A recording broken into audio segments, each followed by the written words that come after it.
Welcome, everyone, to the TXR Podcast. This is episode number 141. I am your host, Invader, and we've got a heck of a lot to talk about this evening. There's been all kinds of announcements that happened this past week, as well as a bunch of rather, interesting articles and interviews that popped up that I can't wait to get into. And just all this stuff. But first, let me introduce everybody on the panel tonight. I'll start with Tim. Buddy, what's new and exciting? Not much. Just same old. Big weekend is over. We had a lot to talk about, so I'm looking forward to it. And hope everyone had a good weekend. Yeah, you got that right. Megatron, bud. Great to see you as usual. How have you been? What's up? I had a great relaxing weekend, man. Just kind of hung out, had great food, just kind of played some games finally. And TXR, let's go. I like he's ready to dive in here. Jeremy, man, how's things on the west side of the continent? What's up, man? It was a busy weekend, man. I feel like it was just a combination of just it being busy and then, everything that's going on. I think everything just caught up to me. But on the good front, on the good news, I got some gaming in finally, and I seen Megatron throw out that clip on Rocket League, and I just decided to play a few games, and then 2 hours later, I'm still holding up matches, so it was good. Nice. Oh yeah, always good to get some Game Pass. No, I bought it a long time ago. I bought it for the Switch, but I can't remember. It's a good game. Yeah, definitely. Always good to get some gaming in there. I just been feeling so lethargic the last 3 days. I don't know what it is. My energy's real low, and I just feel like blah. I mean, I look like a tired sloth anyway, but I saw that beard. I saw a photo of that the new look you got, that beard, man. Maybe you're just kind of you need a flannel shirt, bro, and an axe across your shoulder, and you're good to go. You're good to go, my friend. That's it. It's not a bad look. It's just a different look, Well, on one hand, my mom says I look old. I'm like, fuck that bitch, but no.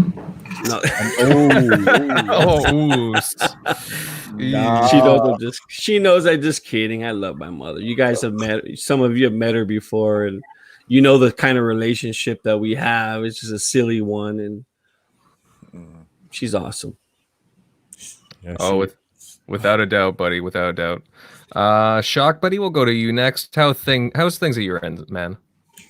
Pretty good. Just trying to get through these last 2 weeks to see what this reveal.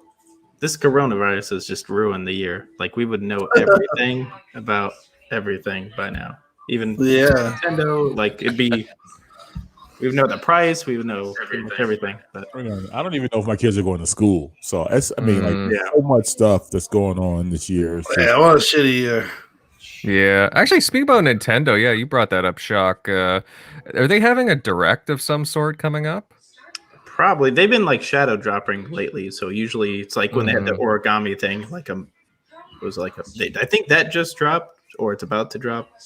So like I think it's about to. Yeah, they had like a treehouse gameplay for it. So yeah, we should be hearing something from them soon. Hopefully, we get some Metroid Prime news. That would be great. Yeah, right. Another little handheld. I wouldn't mind another little Switch Pro. Everyone keeps saying, Nah, I doubt that. Yeah. Only Nintendo can get away with that. Show Metroid Prime. I think this has to at least get to like closer to 80. 80 mil. I did download Gears again for the Operation 4. Seems like the community is super hyped now that Dom's being put back in the game. Yeah. Is that out already? I was like, that's all they had to do. I don't think so. I think it's about to come out. I think it's coming out soon. Yeah. I gotta get another hard drive. My hard drive. Get me started on Gears 5. I still don't know what all the I think the complaint about like there's some sweaty guys that they play a certain way, and if they make one like a Lancer stronger, they don't know how to adapt. I'm like, it's a whole cover system. That's the whole That's always been that way with Gears. You know, the Retro Lancer's too strong, the Gnasher, it's always the sawed off. They took out the sawed off, never came back. Epic. Yeah. That was something Epic did that the community hated, that the coalition didn't mimic. But I mean, these people, if Twitter was around when Gears 1 dropped, oh my gosh, it would be. That was almost. Luckily, it was the only thing of its kind at the time. Mm-hmm. But sometimes it was just like unplayable. Like that was a complete shit show. I loved it, especially the host advantage. You know, if you get to be host, you had like a severe advantage. It was like if you didn't have 20 kills and you were a host, you were terrible. Yeah, you know what it was in the beginning with Gears when it first came out. The match, to set up the matches took forever. You can be waiting around for about 15 to 20 minutes before you can find a match. Oh yeah, you know, and it originally. Luckily, there was nothing else to play in 06. So, so as far as online matchmaking, there was on console anyway. Yeah, no, absolutely. The early days of Gears, I remember that. All the hype, I remember. Even the trailers for that, it was epic. I was a chainsaw ninja. You could not kill somebody if they chainsawed somebody unless you chainsaw them. They were invincible to bullets while they chainsawed somebody. Yeah, I remember. I got my 10,000 kill achievement with over half of them chainsaws. I just remember being stuck on General Ram at the end for like the longest time of the campaign. He was got a sniper on the train. He needed that sniper from headshots. Yeah, those bloody what are those bat things called? Krill or something? Oh, those things are a pain in the ass. All right, moving over to Centurion Buddy. Hey, how have you been the past week? Oh, pretty good. Finally got a day off. Was able to get some gaming in, building a video. Wanted some Xbox footage, so I was able to kind of start replaying the original Fable. God, God. I know, to go back to the original Fable and just start playing it. And I never played the anniversary edition, so this is actually kind of a new experience to me in replaying it. So I'm having fun playing it. I've been looking forward to chat with you guys tonight, though. There's a lot of great topics to talk about. Yes, sir. Yeah, I hear a lot of people wanted to go back to that style because I think in the second one it was more like where they had like actual guns, and the first one is more like Skyrim, where it was like swords. Yeah, didn't have that technology yet. For me, my big Fable game is the second one. I liked the second game. God, I don't know what direction I would want them to take it in, though. What if they're actually working on it? I'm just curious on what's it going to look like. Are they going to stay true to what's already been created, or are they just starting over?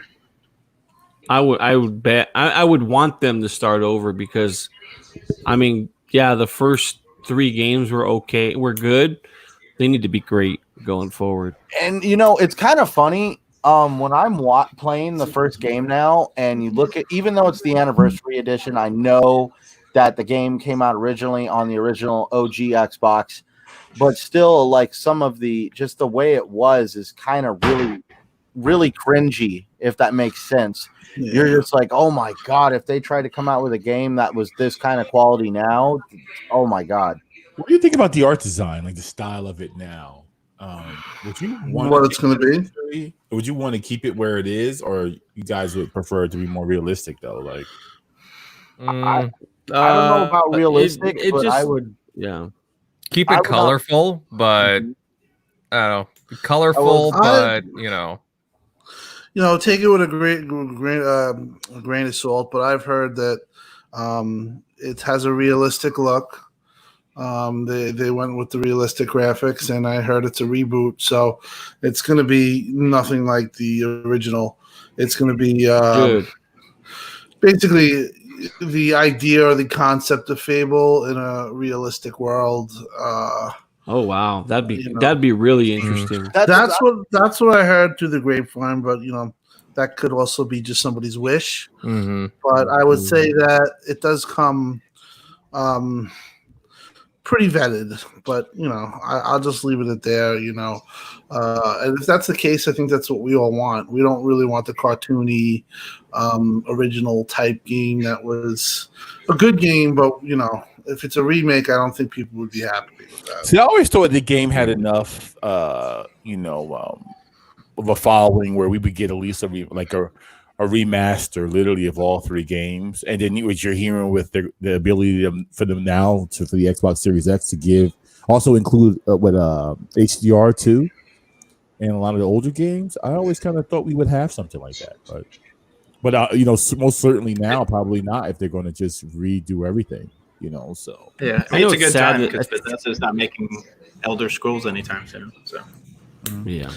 They might enhance it. It's possible that they enhance it and put the HDR on it, but also the Fable that's coming out, and we'll probably talk about it in about 10 minutes or whatever when we go over the show. That it's what we just talked about, being realistic, being its own identity, and its own game. Kind of like what the idea of how God of War took the God of War character in the world and didn't really relate to anything that was ever made. So that's I think it's gonna be the same type of idea. Can I pop in and ask a question? Go. Sure. Well, for me, it's like I do want them to stay true to the roots of it, though. Like in at least the Fable games that I remember, with the first one and the second one, you start off as a childlike character and you grow that character up. And also as you play the game and progress it, you also choose kind of how the world is going to perceive that character. Are you going to be revered or feared? Just different. I like different avenues like that, and I'm really hoping that they stay true to at least the roots of the game in that nature. I think you're talking about the core mechanics, basically the same. Yeah. The system-based RPG, basically still the same as it was, and scrap the story elements, scrap the characters, go with a more gritty, realistic look. Yeah, I think you have yourself a winner. I like the original. I still remember certain parts. Have you seen Rosie? You just kept running around. Do you think they'll keep the whole light and dark thing with the reboot? That's what I hope they do. Like they took that out, didn't they? Of one of the later entries. I don't know about the. No, it was still on there. With Fable Legends, but definitely, and that's what I'm like right now. I want them to be concerned with making the game, if it exists. Don't want to be taken out of context. If the game exists, that the game looks great, it plays great, and that there's an amazing story behind it, and to concentrate on those elements and to make gameplay at this point just like. I don't want to say too simple, but just kind of make gameplay simple and concentrate on the bigger things. So that way, when the game's a success again and you make the next installment, then you can start trying to make it a more complicated RPG, kind of like The Witcher. Which is kind of how Fable is anyway. It's simplistic. It's anyway. Yeah, exactly. Yeah. But you're very simplistic. But you're going to want to know that's probably going to evolve over time. But that's where I don't want them jumping head first. Like, look at Assassin's Creed, for example. Assassin's Creed Origins and the mechanics in Assassin's Creed Odyssey are totally different when it comes to gameplay, because now there's a much more hardcore leveling up element when it comes to your associated gear. And that's where I just feel like they need to stick with the simplified game mechanic right now to get people playing Fable and because there is probably a generation out there that doesn't even know what Fable is. Let's be honest. Definitely. I mean, how long has it been since the first one came out? It was on. Yeah. Was it the OG Xbox? With the first the original game was the OG Xbox. But then they did a remaster for the Xbox 360 to kind of not let it fade away. Now, have you guys ever played The Witcher 2: Assassins of Kings? I did buy it. I have any not significant time in my library. So, CD Projekt Red toned down The Witcher 3 as far as the RPG mechanics go, because the Witcher 2 system was just not accessible, and they significantly dumbed it down a little bit more. Even now, it's kind of a little bit cumbersome, and it's just not as accessible as it could be. But even that one, they kind of dumbed down a little bit. But the point is, I think nowadays, people are just turned off by the difficult level up system, just the RPG mechanics in general. That's why I'm kind of scared. Go ahead. Well, something you just said reminded me of the one thing I don't like about level up systems when it comes to armor is when they tie microtransactions into it. In Assassin's Creed Odyssey, I bought a skin. Yes, I'll say it. I bought one of the packs that cost me $20. I didn't know that I was going to constantly have to be leveling that skin up like a grind to basically keep using it. Eventually, I got tired of the grind, and I just basically put that thing in a chest on the boat and never saw it again. And I felt like that was almost like a purchase I couldn't take advantage of, because unless you get to max level and you end that grind, I don't like it when sometimes it just a level system like that affects actually the fulfillment you get out of a transaction, if that makes sense. Mm-hmm. Yeah. Well, I could definitely see them being, Fable, the next Fable being inspired a lot by The Witcher, especially The Witcher 3. I know Phil was a big fan of that one, so and Xbox has been heavily promoting The Witcher ever since it came out. But you know what, we'll have to wait a tiny bit longer. Hopefully we see Fable in the next coming weeks. But guys, before we get into all the news and topics, I have a bit of an announcement for all our wonderful and dedicated followers. We are doing a giveaway for a Cyberpunk 2077 Johnny Silverhand action figure. Ooh. Nice. Guys, go over to our Twitter page and look at the pinned tweet for how to enter. That should be up in a few minutes, so just wait a little bit. So if you're a huge Cyberpunk fan or just an avid toy collector, then definitely enter. It looks pretty good. I mean, Jeremy, I know you got it right. I mean, it's pretty nice looking figure. Yeah, I bought two of them. One's obviously for myself. And then I thought it'd be a nice idea, since we're going with the Cyberpunk theme. And everybody's like, Megatron bought the system. We bought a few controllers. We're going Cyberpunk now. And they have a lot of nice merchandise out there. So I said, hey, let's keep it going. And I bought a figure, and I said it'd be a good giveaway. Nice. I got to pick one up myself. I got the hard drive too, by the way, the 2 terabyte one. There's a 2 terabyte and a 5 terabyte, but I picked up the 2 terabyte because it was. Yeah, it's a pretty large figure too. It's probably about a good 5 or 6 inches. So probably more. I think it's probably about 6 or 7. Yeah, I'd say about maybe 8 inches actually. So it's a pretty large figure. Have you played with it? Like, have you hey, no, I'm not taking them out. Going like 40-year-old virgin on it. No, I'm not taking it out of the box. I knew it. That's hilarious. I only play with Barbies, Tim. That's what I play with. Whatever. Actually, it was my daughter's birthday the other day. I bought. She wanted the Barbie. Happy birthday. She wanted the Barbie Dream House. That fucking thing is huge. It's like half of her.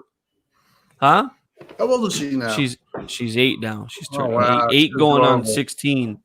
Jeez. 8 going on 16. You're in the right state to get that shotgun, so be ready, Pop. Yeah, she is. I remember she's very cute. Mm-hmm. Yeah, she's a little God, sweetheart. Mm-hmm. Sorry, I just can't get the image out of my head right now of Jeremy on his hands and knees, like playing, whatever he's playing with that little figure, just kind of making him walk across the floor. maybe Johnny Silverhand. When he comes out on the E3 stage and he's like, "Hey," he's like, "You're irresistible." No, you're irresistible. Irresistible. What are you talking about? Remember when breathtaking? Yeah, you don't remember that? Breathtaking. You gotta get it right, buddy. Peter, the leader. Peter, yeah. Good guy.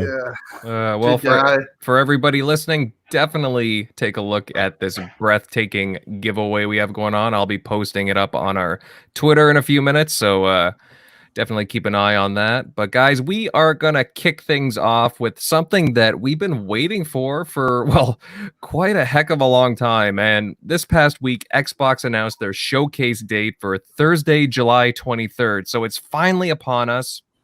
in about 11 days. Wow. Yes, it is. I mean, we still gotta wait a little bit, but it's exciting. Pumped? You guys pumped? Yeah, pumped. Oh, Go. Oh, yay! I'm pumped. Tim That's needs for to do sure. it. But No, you did that good though. yeah, you did a pretty good Timmy impression there. But guys, what we know is that Halo Infinite will definitely get a significant campaign demo, and that, well, it will not be like an Inside Xbox in style from what we're to understand. But Tim, again, like Jeremy was saying, we're all pretty pumped from the sounds of it for what's in store for us. Do you think that this showcase stream, will it be more on target than what we saw at the Inside Xbox in May? Oh, it's definitely going to be much better than that. I think they've had said that they've taken the feedback of that show from the fans. I mean, there were a lot of upset fans because of the way it was presented, certain things that was hyped. So I think in that case that it was smart to not make this an Inside Xbox. I think that with the people actually in the community, shout out to Clobrel, who was talking that would kind of set the wrong message. I think this is pretty much going to be their equivalent to what their E3 would be. Pretty much, if you had, I think that's the idea. I heard the show is stacked. You're going to see gameplay. I mean, a lot of people were upset at the May event because we didn't have gameplay. With Halo Infinite, I can tell you that you're going to see a substantial amount of gameplay, 10 minutes probably plus. So the things like, you're not seeing gameplay, or they're not showing it, or it's not ready, that's going to be, put to sleep once the show starts. The rumor is it's going to start with it. Who knows when they show Halo? But you're going to get gameplay there. You're going to get a diverse set of gameplay and games just in general. And like I said, I think this is their equivalent to E3.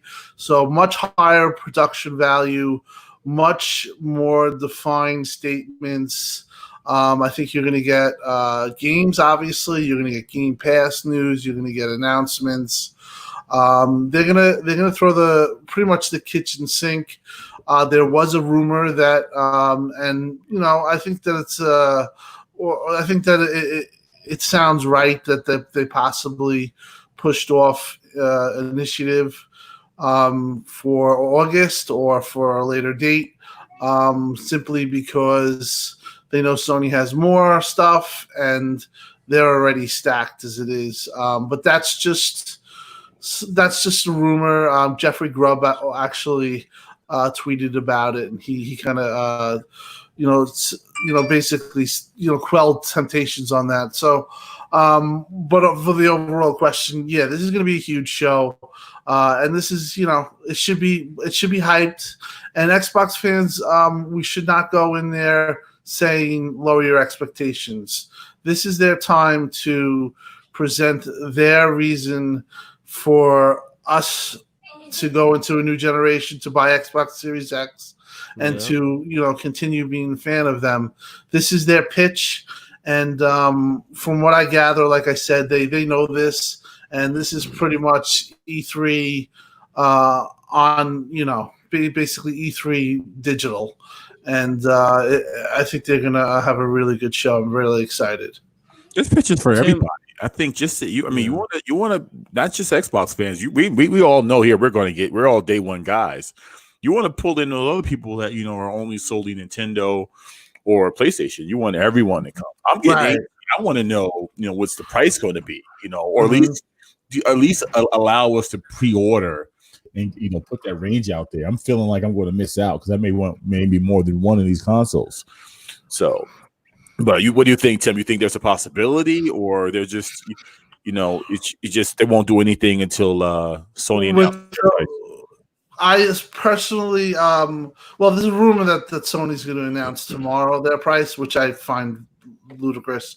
I don't think that they're going to announce their price. I think that Sony and Microsoft are in a complete game of chicken. Who's going to blink first? And I think that I think Sony's willing to go. I think they're willing to go far as waiting, play the wait game, and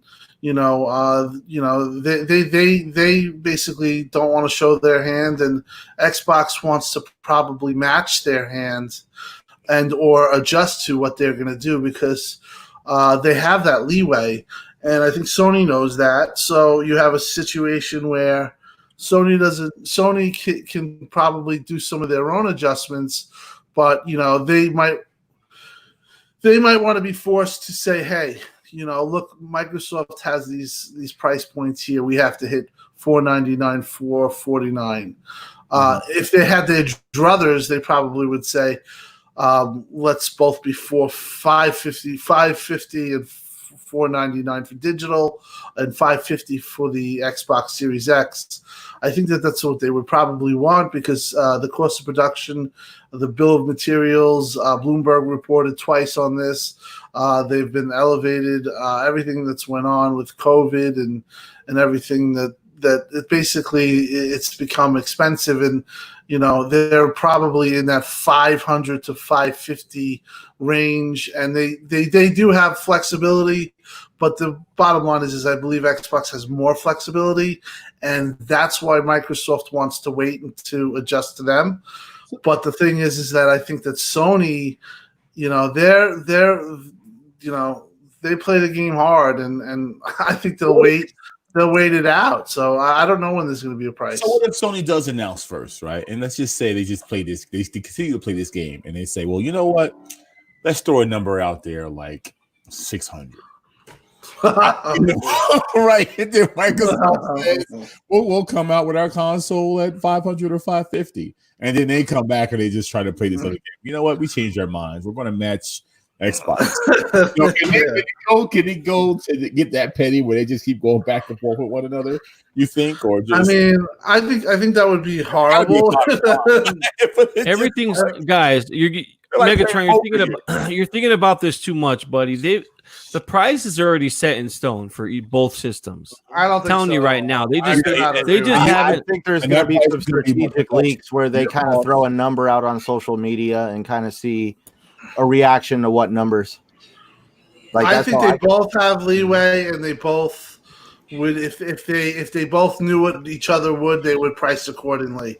I can almost say that that's definitely the case. Microsoft is definitely looking to see where they've been waiting for them to make a price point, and Sony's smart. They know what's going on too, so they're I think they're going to hold off. And I do think that this could be petty, like Megatron is talking about, like something silly like that. But I just think that it's just could be something that we're all waiting on. And if you remember, people like, price was announced at the last generation at E3, and that was 4 months before or 5 months. So we're way past that. The fact is that if you take the Switch, they announced in January, and their system came out in March. So they had a 2-month go ahead. And I think that this could be the case as well as here. So I don't think that there's anything that says they have to set a date by this time. But I would think that by Xbox's August show, when they reveal the Lockhart and they fully tell their plan that the price is going to come out. A series of devices. That's it. Dreams. Just going back to the July 23rd event, Tim, I'm going to have to agree with you on that one. I think it does need to be special. So let me tell you what's going to happen if they don't deliver.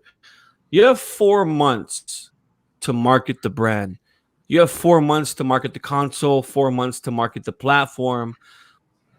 Basically to tell the world why people should invest in Xbox. And if they come out with another dud like they've had in years past, it's going to be a disaster. It's going to be a shit show on social media. Game Pass and xCloud will basically be irrelevant if they don't have the software. Would you agree or disagree? Agree. So, but I think that one of the reasons. Go on. Yeah. No, I just wanted to say if you don't mind. I mean, I don't care if the game's like 10 years down the. I know I'm joking, but even if it's 10 years down the line, everything needs to be shown. All the cards need to be shown. Mm-hmm. There's so much writing on this July 23rd event. For the hardcore, for myself, for the people listening, there's more people moving over to Sony than there is to Xbox. I think that's just my opinion. Than there is from Sony to Xbox. And as for the casual, how do you appeal to like the majority who basically are the casual gamers? How do you appeal to them? So software. You appeal with them with software, right? And that's where I'm Call of Duty and showing it that it runs way better on Xbox series of devices. Well, I would disagree with that with you on that. Price is going to be a big point too. Yeah, with that all access Game Pass software, Game Pass. Yeah. Go ahead, Centauri. That all access is going to include Game Pass Ultimate as well, so that could be a huge selling point, like $30, $40 a month, and you get everything. There was some rumors that maybe I don't know if it was rumors, but somebody reported they're going to withhold games to counter State of Play in August. They could still showcase Xbox games or do something to counter what Sony's doing. In a fight, you deal the knockout blow early just to end it early. So that way you don't give your opponent a fighting chance. You go all in. I'll throw some stuff out to think about. Let Centaurian speak. Yeah, let's hear what Go ahead. Well, the whole situation for starters, we're seeing kind of the birth of two different kinds of gamers. You're talking about, the software has to be there. Now, are we talking software in general? Or are we talking exclusive software? Are we talking software of a mature content? Software that you can sit down and play with your family? Like what experience are you looking to create? And that varies from person to person. You want mass appeal. And that's where, honestly, attitude, if you want to talk about the mentality of the casual gamer is also using devices that allow them to buy music or listen to music, and this music is actually being shared through multiple devices. Apple right now is currently looking at getting 2 antitrust investigations because they actually prohibit the ability to share stuff from platform to platform because they would rather get paid. So we see what happens when you put money before that. But now we're starting to see people kind of push back on that.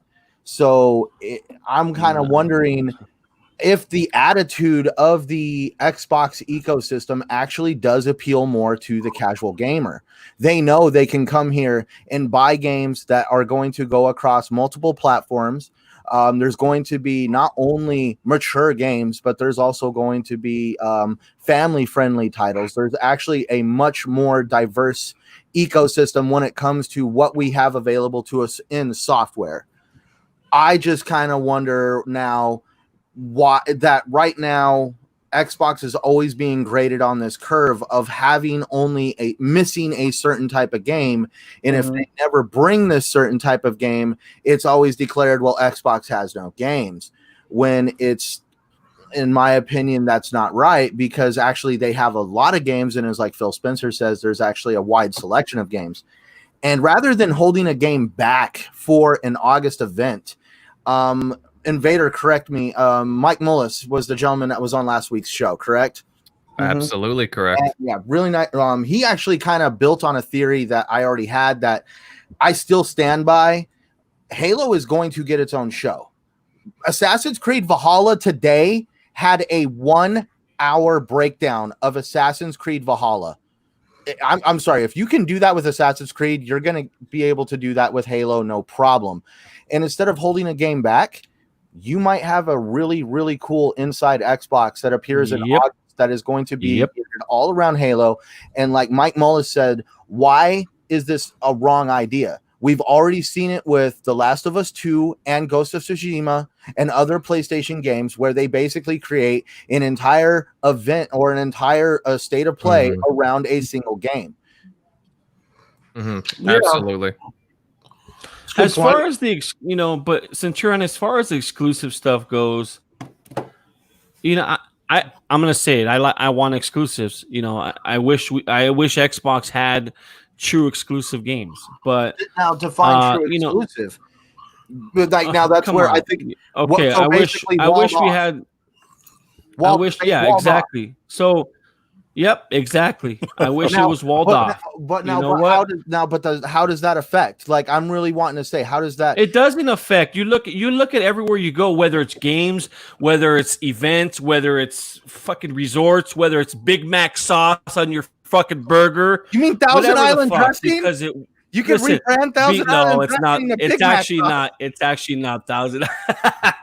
But it's because it works in Cheerion. That's why. That's the business model. There's a reason why Epic Games is worth 17 to 19 billion dollars.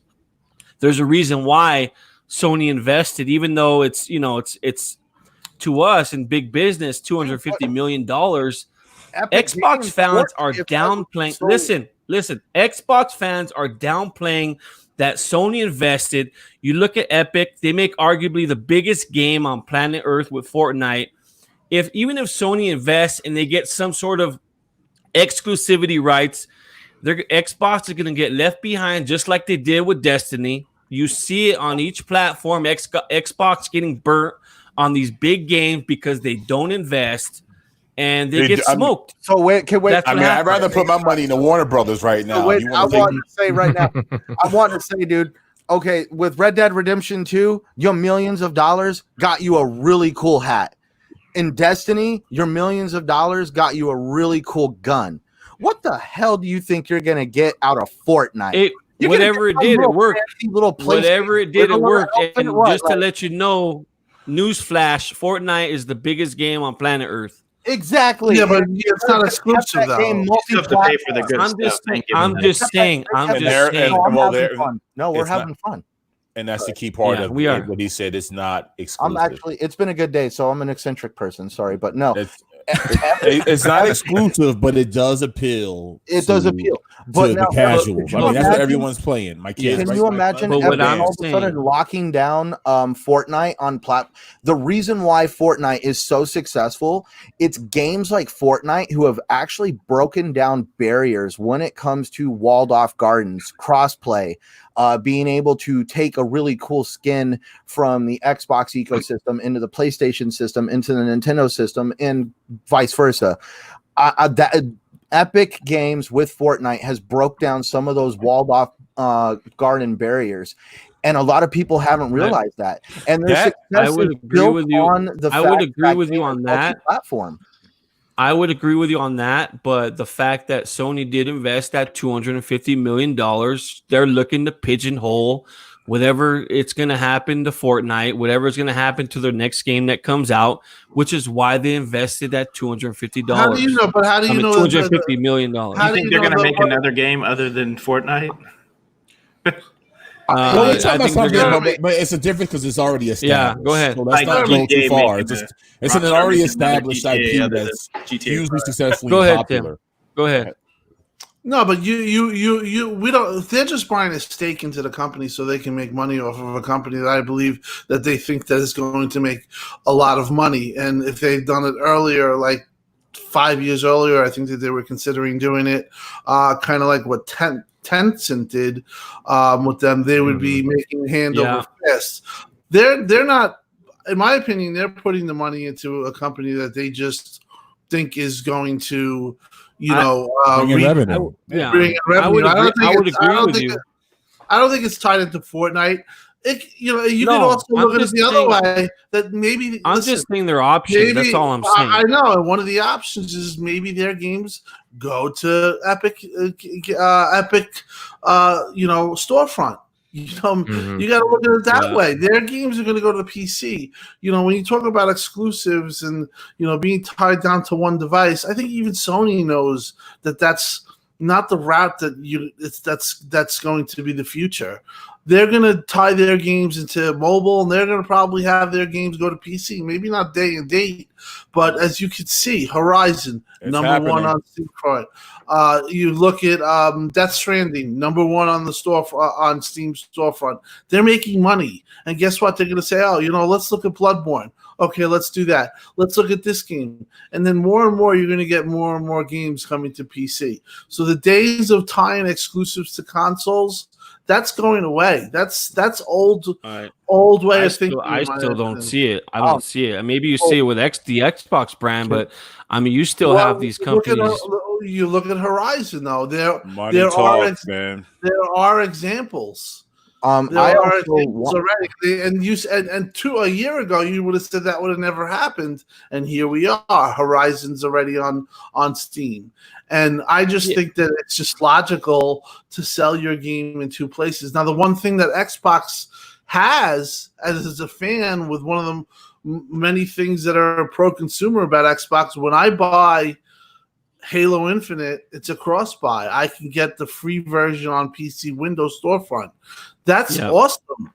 So in my opinion, that age-old argument is kind of going away, or it just doesn't hold that. That's what I wanted to point out, is like the invention of the internet, regretfully, is one of the things that it's going to put into the past is exclusivity.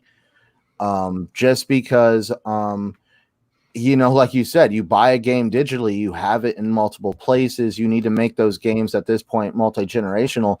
And you have seen this since day one.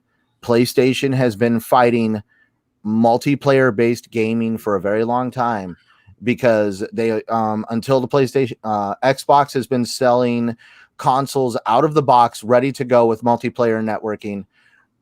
And PlayStation didn't do that until the PS3. You had to buy an attachment during the PS2. It's just PlayStation probably knew ahead of time that as time went on, the exclusivity thing would kind of get drowned out by compatibility. People want this software compatible across this, across that, and it's all because of, regretfully, the internet. Speaking about compatibility, the PS5 is way too powerful to be compatible with some of their PS4. But an interesting point that you bring up right there, Centurion, and this is something that I believe Sony's going to do, and I believe you're going to hear more about this next month, is that you're going to be on just what we're on right now, okay? Your situation where you're on your laptop. You could do it with Stadia now, but point and click gaming through streaming. That's going to come to Xbox soon, I believe. It's going to come on Instagram, where you could just basically link a game that's Xbox xCloud compatible, and you could just hit that link and you could start playing with the controller, stream it instantly. Now that's where the future is going. Stadia's already doing it. Xbox is going to be doing it, and they're going to announce it. They alluded to it, but it's definitely going to be part of the program. And Sony, with its agreement with Microsoft using Azure servers, is going to do the same thing. So the day and age of your console being tied down to one exclusivity device, that's just going away, man. It's just inevitable. So whether it's a time whether it's a timed exclusive or not, it's still exclusive for a certain amount of time. With Horizon's case, what was it, 2 years? Right, yeah, but still, but who knows? That duration might be 6 months when it comes down to it. Used to be never, so it's interesting. Who knows? Horizon Zero Dawn. 3 years could be less. It could be you can play it on your phone. Then it's just that the idea of having one device tied to that exclusive game is going away. It is inevitable. Listen, it wasn't as clear as it was 3 years ago, but now it's obvious. Sony's going to have the same thing. Sony's going to have a thing where the same exact thing. You're online, and you could click a link, and you could play off of the cloud, and you could play Bloodborne, or you can play Uncharted 4, or you could play The Last of Us 2 instantly, right? Just by hitting a link. Fingertips. and you could stream it, and you could broadcast it. That's where it's all going. Technology like your phones, the next iPhone is going to trump the next iPhone. It's going to keep trumping itself. 5 years down the road, you can imagine what type of device you're going to have in hands. You're going to be able to throw that on a thing, throw a controller on it, connect to a Bluetooth like you could do right now. But it's just, the purchases you've made on that cell phone, you want those apps to carry over from phone to phone, at least if they're your favorite apps. Yeah, it's just listen. It's just the way technology is going to. Of course.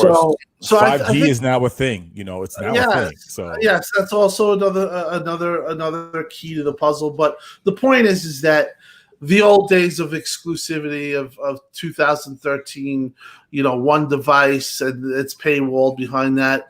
That's Sony is definitely the last to hold on to that, but it looks like it's going away. And I bring up what Downer keeps talking about on Horizon Zero Dawn, because he's talking about an exclusive game there, and there's also an exclusive part about that game that a lot of people don't know, is that there was a feature that the developers wanted to put into that game that was not possible on current gen hardware, and so they chose to leave it out. Now the funny part is that feature was apparently they wanted some kind of machine that Aloy could fly, and so they had to cut that out of the game because it couldn't be done on console, but it could be done on PC.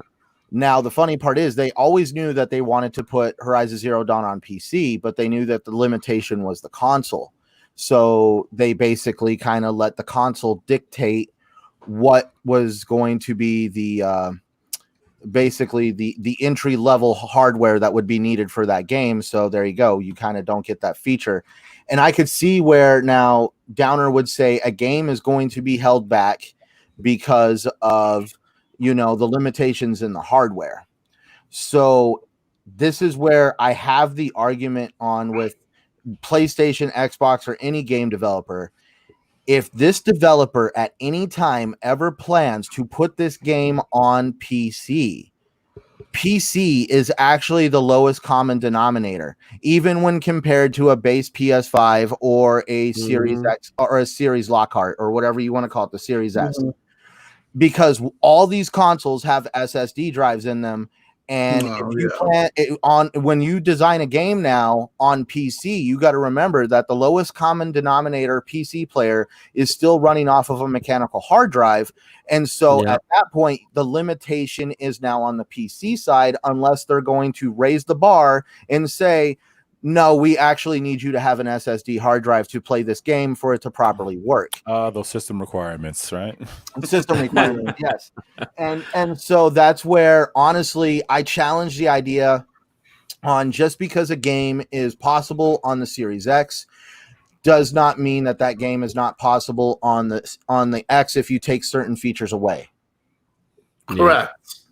So that's where that's like I had a huge argument with, and Sony fanboys really were upset. They were pulling up tweets from 2014 saying, I saw it, dude. I was chuckling. I'll say it. I saw it. I saw it. The fact of the matter is that my point is that exactly to what you're saying. You're going to tell me, first of all, and Sony fans, I cannot get them to be honest. They're one-track mind, and it's only about Microsoft. But when you tell them to look at their own console or a possible critique of their own console, they'll bring up a screenshot, or they'll say, "I'm gonna go talk to Uncle Phil," or whatever. You can't change your mind, right? Right. But the thing is that what you just said, Centurion, is exactly the point. They have the PS4 engine DLC or standalone DLC only on PS5.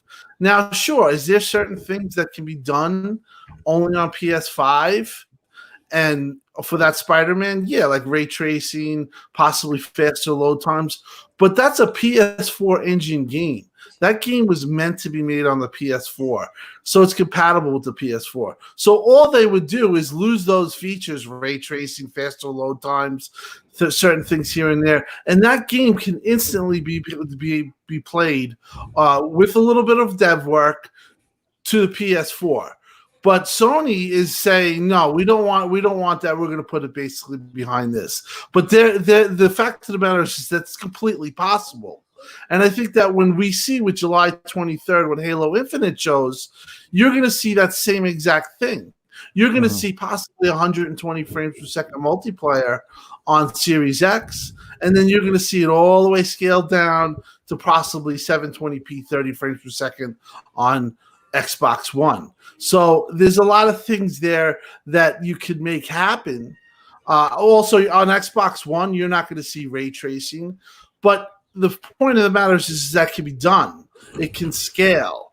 But the certain things that you say you can't do, those features could still be, designed for the higher end Xbox Series X and not be available. So with the whole Spider-Man thing, that's the same thing.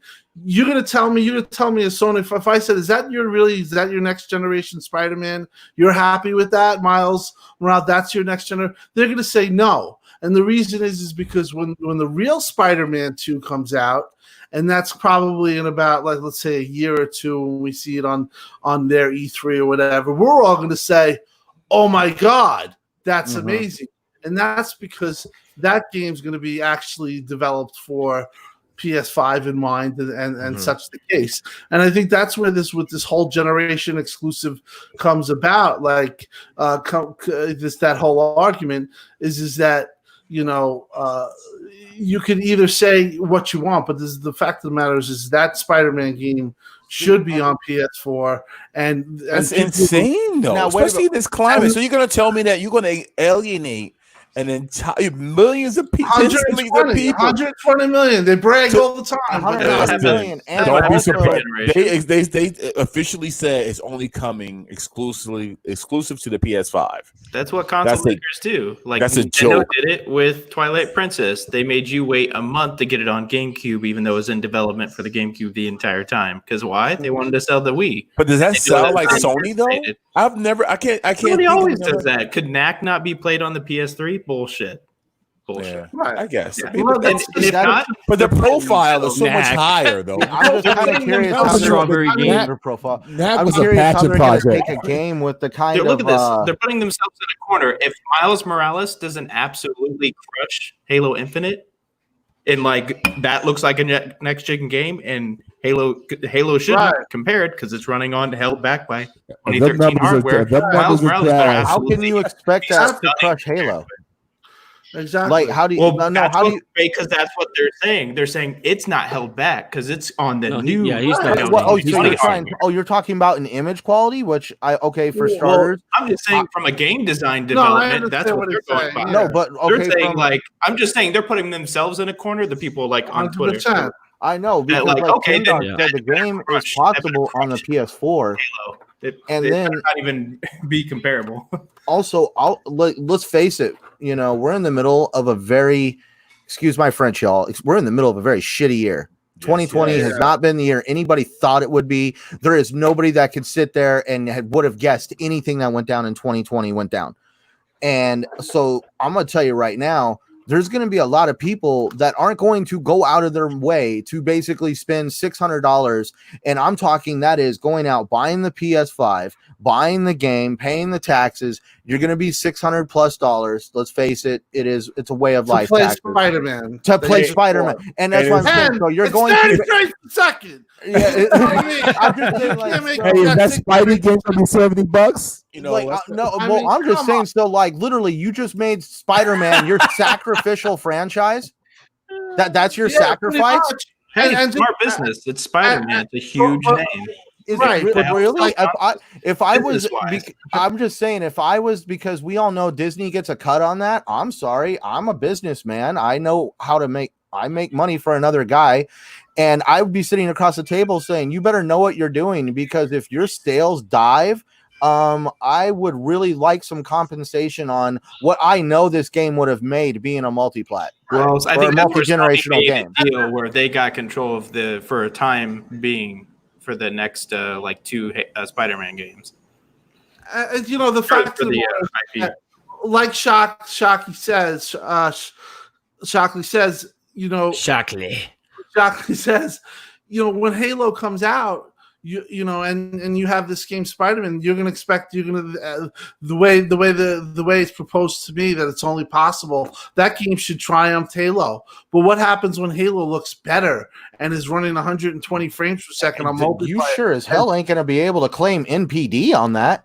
Yeah, we're talking about a game that's able to be sold across 3 or 4 different platforms compared to a game that's sold across one.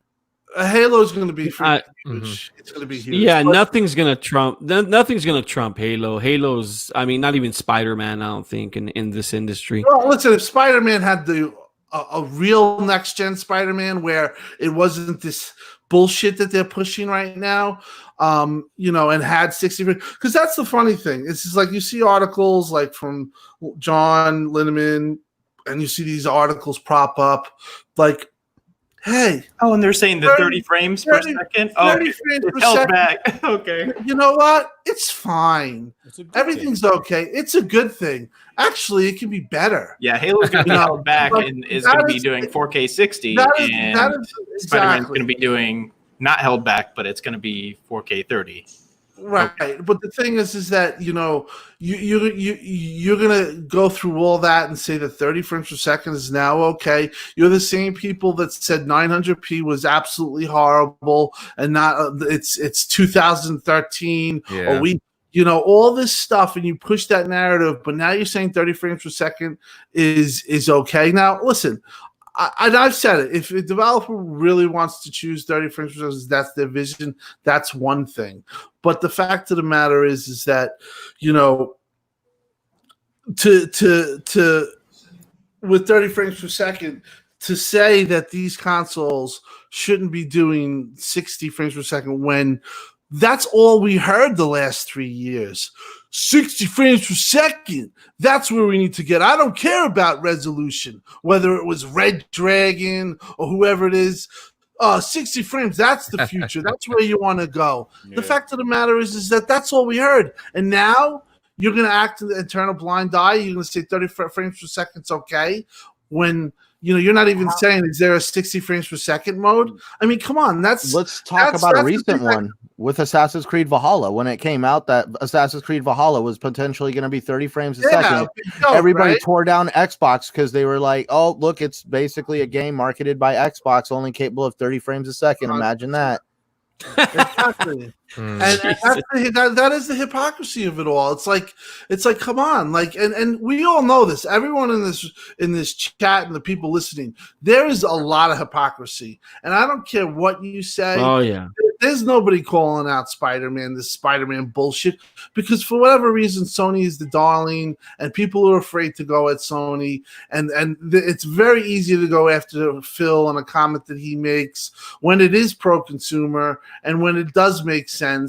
And when it doesn't make sense in the PS4 case, that's okay. And 30 frames per second is okay too.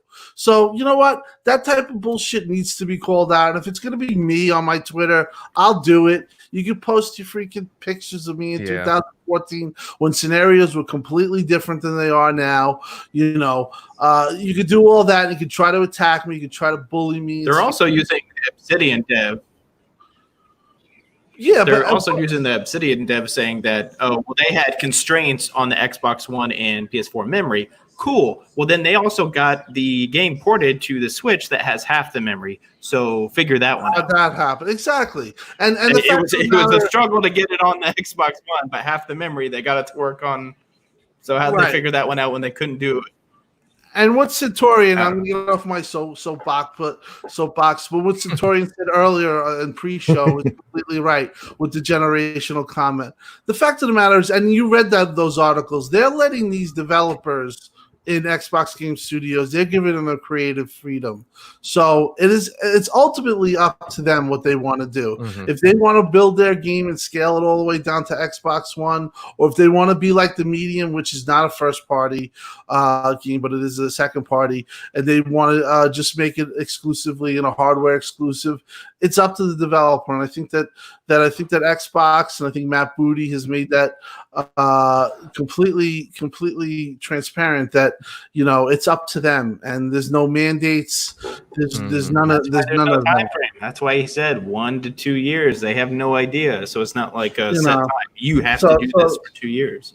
So that whole thing with that outrage, and like, you're going to be outraged about something like that's pro-consumer and makes sense in the case like Halo, and Halo's going to be more next generational than Spider-Man ever could be, but you're not going to talk about people who just got their Spider-Man console, or they just got their PS4 in the coronavirus lockdown and they're loving Spider-Man, and now Spider-Man DLC comes out and say, hey, I could go get that. No, you got to buy $500. That's horrible. That's such a double standard with Sony fans. It makes me sick. It makes sense. Nintendo's been doing it, so I don't be surprised if those numbers. They don't put those good numbers up, and they announced that it's going to be available for PS4 too as well, and of course PC, like you said. Well, if they did make it available and they did a switch up like that, I would commend them. But that's pro-consumerism. But let's be honest about the situation. Just because it's not Microsoft doesn't mean that we can't be real about it. You know what I mean? Like, they don't get a pass. They don't get a pass, Tim. Yeah, they shouldn't get a pass. And that was my whole thing this whole weekend.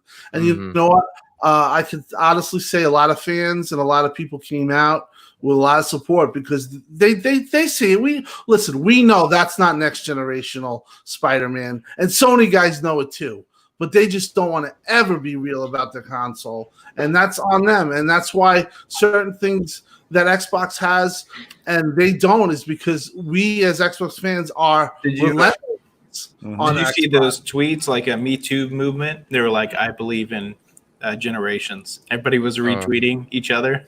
Oh God! You guys look so stupid. You know what, guys? I'm not surprised about anything anymore, especially when we came from a generation over, like, remember how they were obsessing over Blades of Grass and GTA? Like, it was, just insane.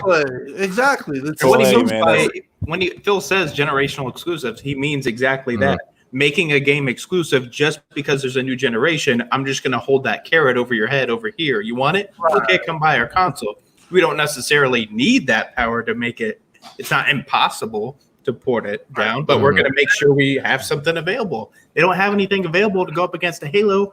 Spider-Man's a huge name. It's smart. 100%. Yeah. But I know times are changing, guys, but to be fair, that shit's been going on for a long time. I mean, we're talking generations of systems. That's how you sell those consoles. That's not what they're trying to do. They're trying to sell as many people they can get subscribed to that service as possible. So from their side, they're not in a spot where they can just, hey, how we haven't, their first party hasn't, got you into believing in them. They can't just be like, okay, you want that new Halo, we're going to just hold it over. That could work maybe, but they need to have some goodwill to actually start building up that base and then slowly moving those people over, letting, hey, those people had an Xbox One. Okay, I'm going to double down. I'm not going to be like, I'm never buying a new Xbox again.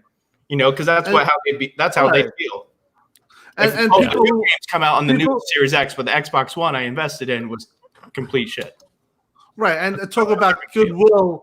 With the goodwill that you just talked about, this is something that's consistent, whether it's the generational exclusives now or things like smart delivery, where Xbox is telling publishers, no, you're not going to charge $70 for some bullshit that, you're going to try to play a game and screw customers. Xbox making a stand for the consumer. And what is also Xbox doing? They're also making their games like Ori, which we'll hear about, 120 frames per second. They're not saying, oh, Bloodborne, 60 frames per second, but you got to pay for it.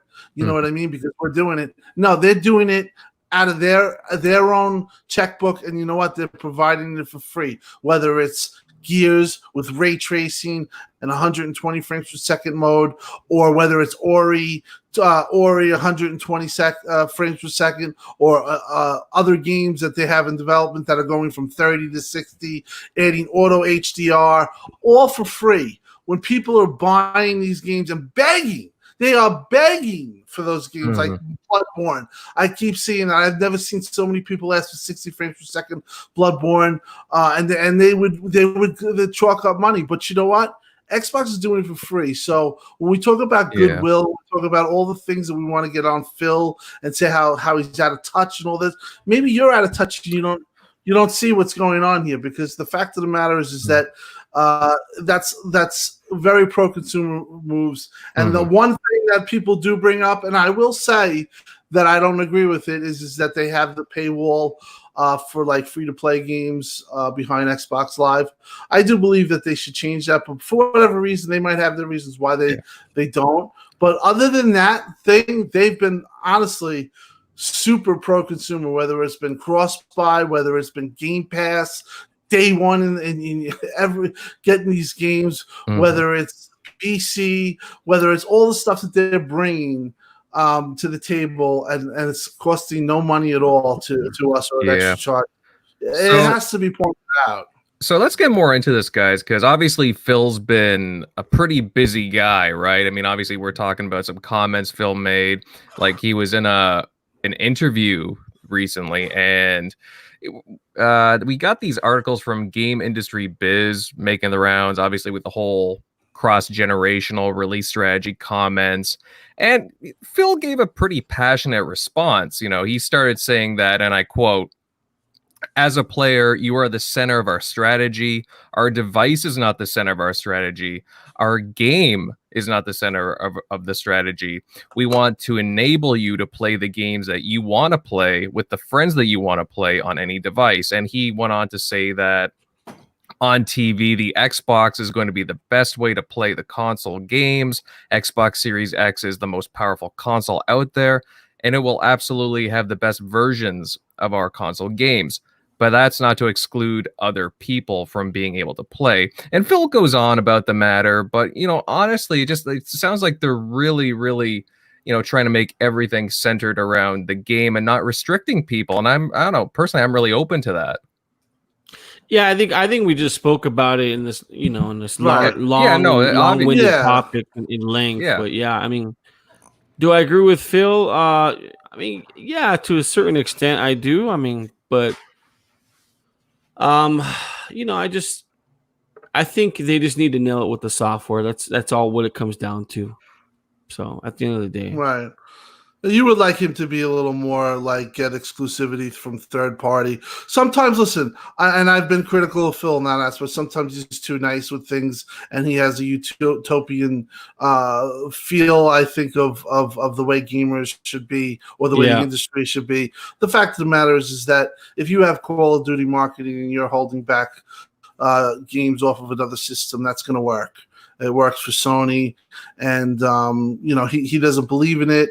But it is a business, and it is something that, I think that, you have to be open to, especially when you're, going up against Sony. Sony wants you out of the business. No matter what you say, they're not your friend. Nintendo, the same thing. That they are in the same space as you, and, they're not really your friend, because, you know that when you're putting up whenever you have your show or whatever, and then they drop an announcement to spoil everything and, try to one-up you here, because you are the competition. And I sometimes think that Xbox has to be more aggressive in that area. But as far as all this and me getting on the soapbox about it, listen, there's not many people that do that, because I do think people fear Sony because it's more popular, whether it's the media, whether it's, there's a lot of appeasement that go on. I mean, when there was I don't think it has anything to do with fear. I just have Sony's in their pockets, plain and simple. Whatever you want to, whatever you want to say that the case is that there is that, but there is never really, whether it's Reset Era, which is a forum which gamers talk, and it's definitely slanted to Sony, where not as bad as it used to be, but it's still there, and it's still producing the same results. The fact is that if you're going to go look and dissect Phil's words, why don't you look at the other side too, and some of the bullshit that goes on there, and have that same outrage and that same energy. And that's, basically where I stand on the whole thing. And I hope that I think this is all going to be laughed that too 3 years down the line when you're playing whatever game that you're playing, and either you're going to see it makes no difference, or it's going to Fable is going to blow you away regardless, I think. Yeah. And that's at the end of the day, that's all I want. Is just great games. I want that perception to go away that Xbox does not make AAA quality type games. I want that perception to go away. And at the end of the day, it's just about the games. That's all I want. It has nothing to do. I mean, I could care less about exclusivity. I mean, yeah, it'd be nice to have it, but at the end of the day, all I want is those great games, and that's it. Now, what do you guys think about the comments made about Game Pass, about allowing the Xbox game studios, especially the smaller ones, to be able for them to pursue more what they really want to do without, certain constraints that they used to have? Like Phil says he knows the Halo, Gears, and Forza memes that they're around. He's very aware of them. Are his statements about not wanting to genreify Game Pass like really encouraging? Yeah, I mean, it is. Tim remembers the day those guns come. You remember I used to call it guns come. Yeah. Those days, if Xbox was considered a shooter box at one point, and I think Phil knows that if he's ever going to expand outside the market, outside the US, which I think he does know this, he needs people to have that creative freedom, like In Exile, like Obsidian. This is why he purchased those types of studios. Double Fine was a great pickup. These guys don't make your traditional run and gun type games. They make very unique niche titles that appeal to a broad spectrum of people. Whether it's, I mean, you can argue that Double Fine is popular in the EU, which I think they have a strong following there. All these other titles that people are making, Obsidian, In Exile, are very US based, very US RPG mechanics oriented, which I think it's unique. But yeah, I mean, I think that's why they purchased these studios in the first place. I think the only thing that's lacking now is in the Xbox's portfolio is probably the Japanese studios. Which I think he's trying. I know that, but I don't think it's an easy market to crack, to be honest. What do you guys think about the Warner Brothers Studios rumors heating up a bit with more articles coming out? I think to be honest, I think they're in on it. Whether or not it happens, they are definitely in on it. You think they're bidding? You think they're bidding right now? There is a I don't know if they're bidding or they're trying to feel if they can make a match.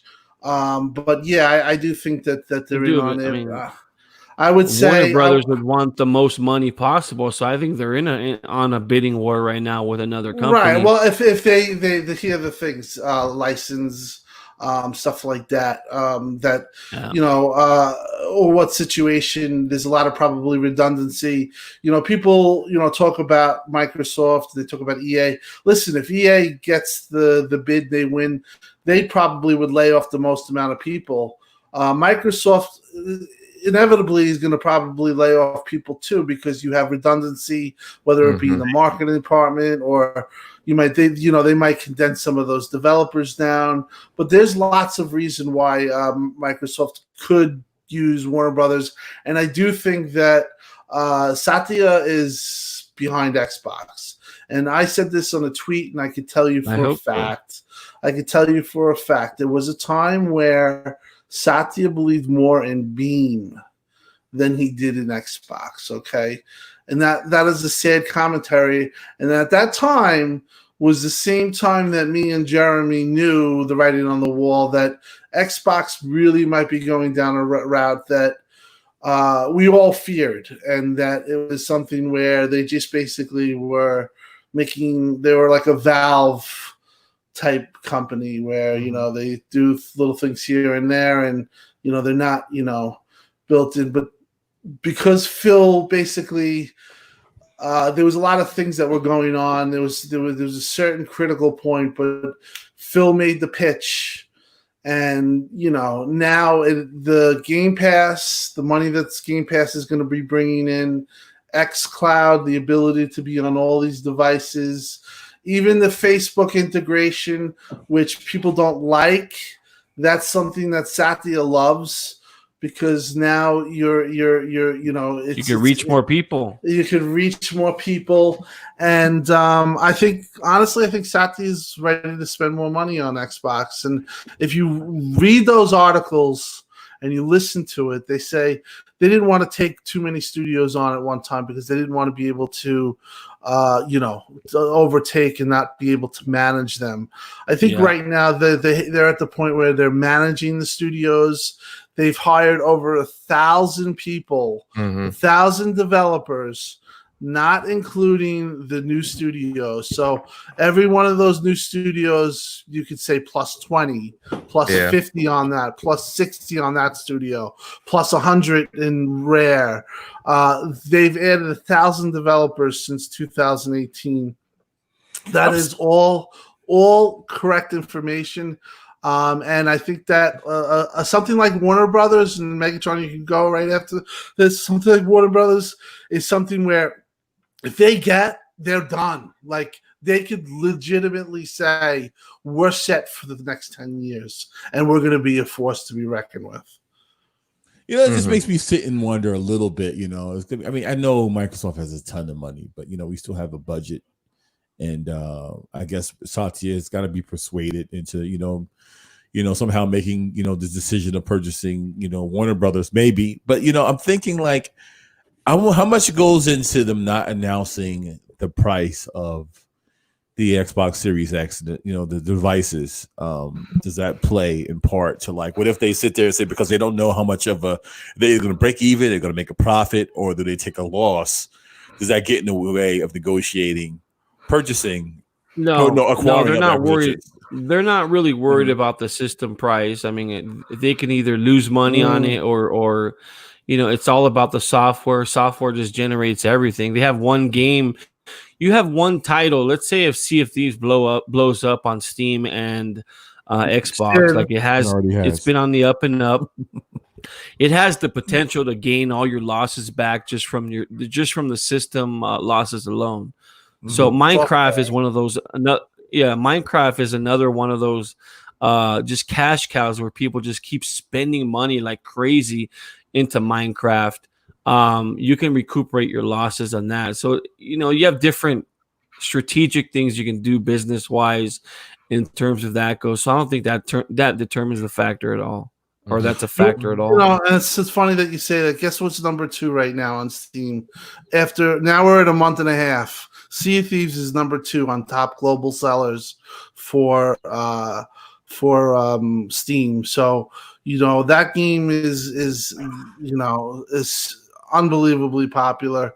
The fact is that, like we were all talking about, they're making money. And another thing about Warner Brothers is that division or that entity is making a lot of money.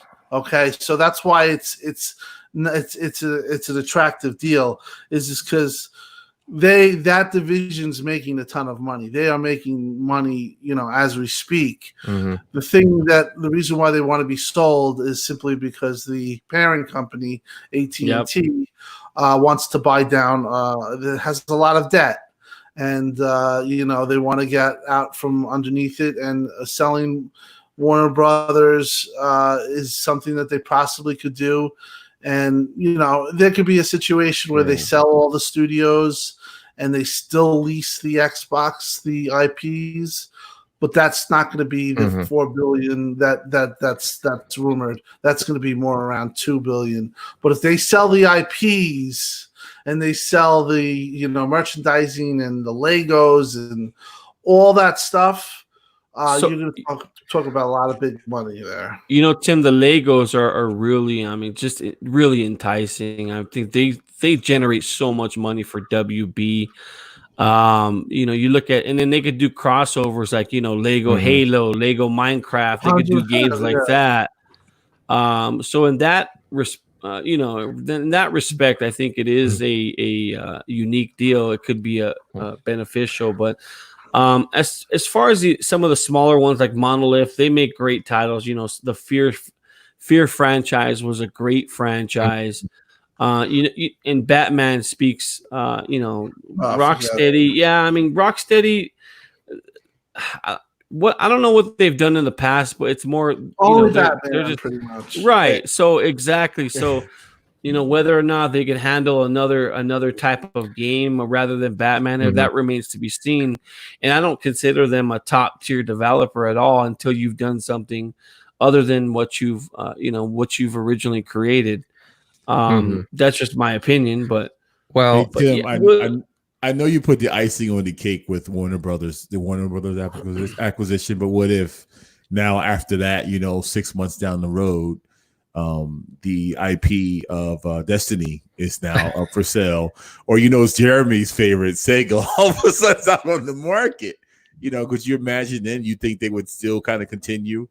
Maybe even reconsider saying, hey, well, maybe we shouldn't stop here, because right now Game Pass is at over 200 games, and if it sells, it makes sense. You think they would consider? So the sky, I know that was for Tim, but the sky's the limit in this gaming. I get what he's saying, though. I mean, I don't. Yeah, there is so much money invested in the video game industry right now. It's probably the number one. Besides the cell phone industry, it's probably number one in terms of revenue growth and et cetera, et cetera. They're going to keep buying. That's one thing where I think exclusives do not matter, is the fact that you can pigeonhole by buying a lot of these large companies, making the Xbox gaming division brand just a powerhouse in this industry by buying like buying these studios, making Game Pass part of every household in America and the world, bringing over xCloud, taking over every form of entertainment, whether it's your computer, whether it's your cell phone, whether it's your TV, all that stuff.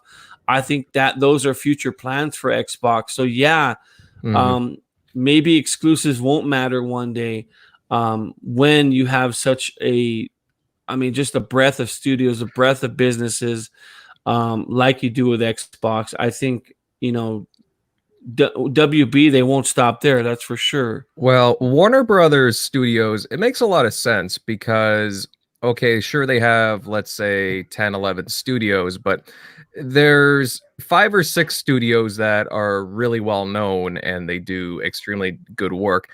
It's really hard to create like fantastic studios from scratch. So if you have the availability to grab, let's say, a Monolith or a Rocksteady or a NetherRealm, I think you should go for it. And on top of that, you should always go for it rather than creating your own studio, because it's so hard nowadays to create your own studio, to create your own destiny, create your own IPs.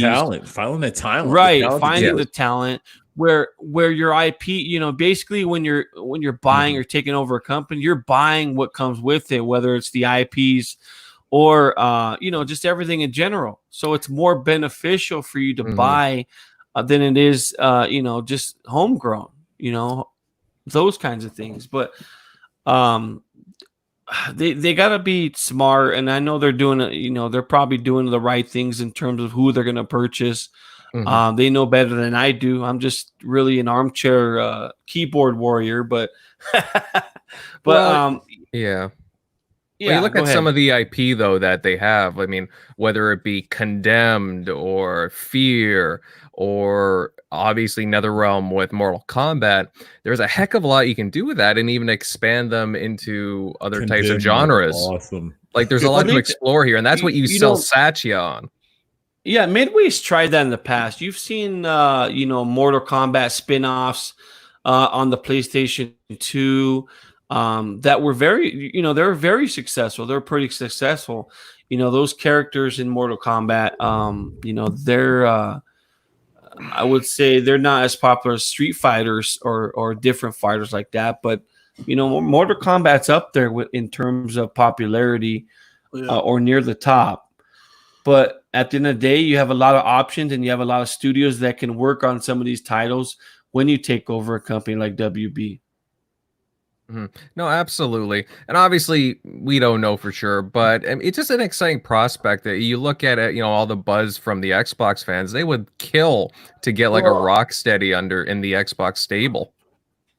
I mean, at the very least, if like let's say that they didn't get the IP, but the IP is leased to them under conditions, it's it's still a win because you'll be getting Game Pass day one. But I do think if they would enter an agreement with Warner Brothers, that you could see some games multi-plat, but you could also see like a game like Mortal Kombat, Killer Instinct exclusive. Where it makes sense.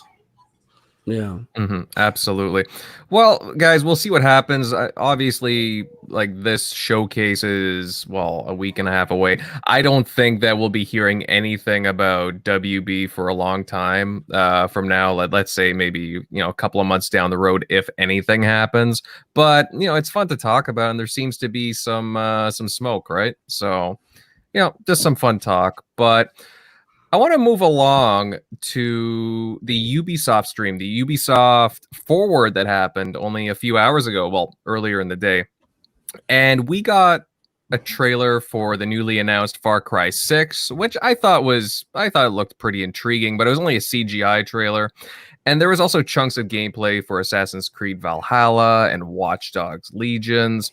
As well, we got a bunch of updates to games that have been out for, quite some time, like Ghost Recon Breakpoint, which was kind of underwhelming in my opinion. But I'm very curious on what everyone's thoughts are on their announcements. Centurion, what did you think of it? Were there any standout titles for you, or were you a little bit disappointed?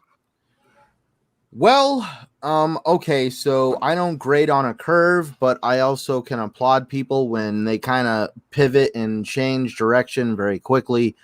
And that is what Ubisoft has done here. And we all saw kind of towards the end of the end of 2019, beginning of 2020, Ubisoft was stumbling pretty hard when it came to the games that were coming out and the quality of them. So they kind of scaled everything back and delayed almost everything, including Watch Dogs Legion. But at this show, we actually saw Watch Dogs Legion, and I feel like it was actually, in my opinion, shown in a much better manner. I enjoyed it. I watched every bit of the trailer.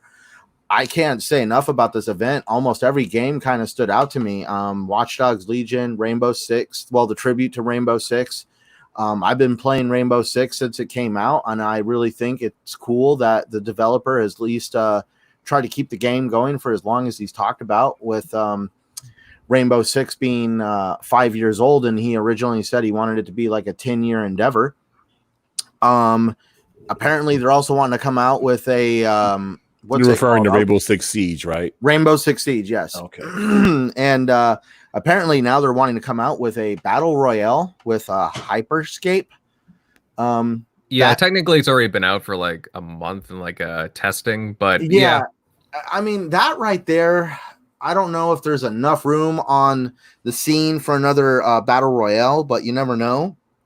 It does seem like they're trying to take a page from Activision, and how Activision kind of created a whole world and universe to back Overwatch. It seems like they're trying to create that with this hyperscape game.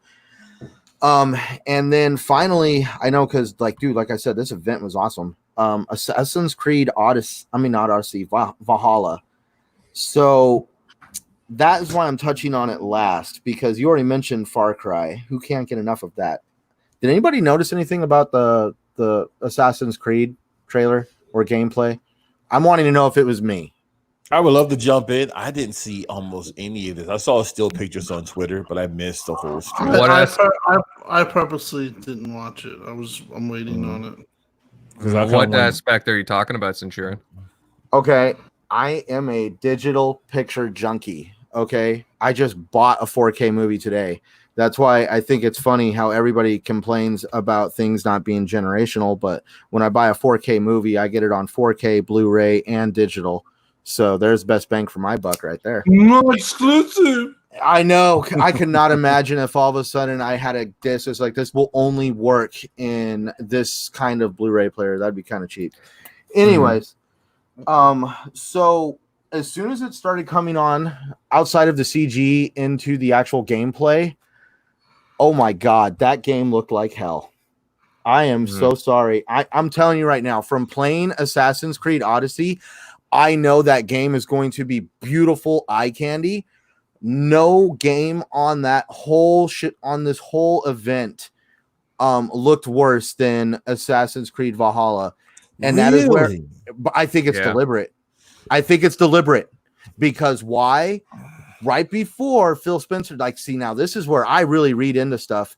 Phil Spencer said that there is DirectX 12 ray tracing in Assassin's Creed Valhalla. If I am correct, this is proprietary ray tracing. This isn't ray tracing like you would see across the board on other stuff. This is DirectX 12. This is something that Microsoft has created. It is for Microsoft hardware and Microsoft systems. So if there's ray tracing in the PS5 version, it's if I'm correct, it is not going to be DirectX 12. It's just going to be ray tracing, where the DirectX 12 ray tracing works differently.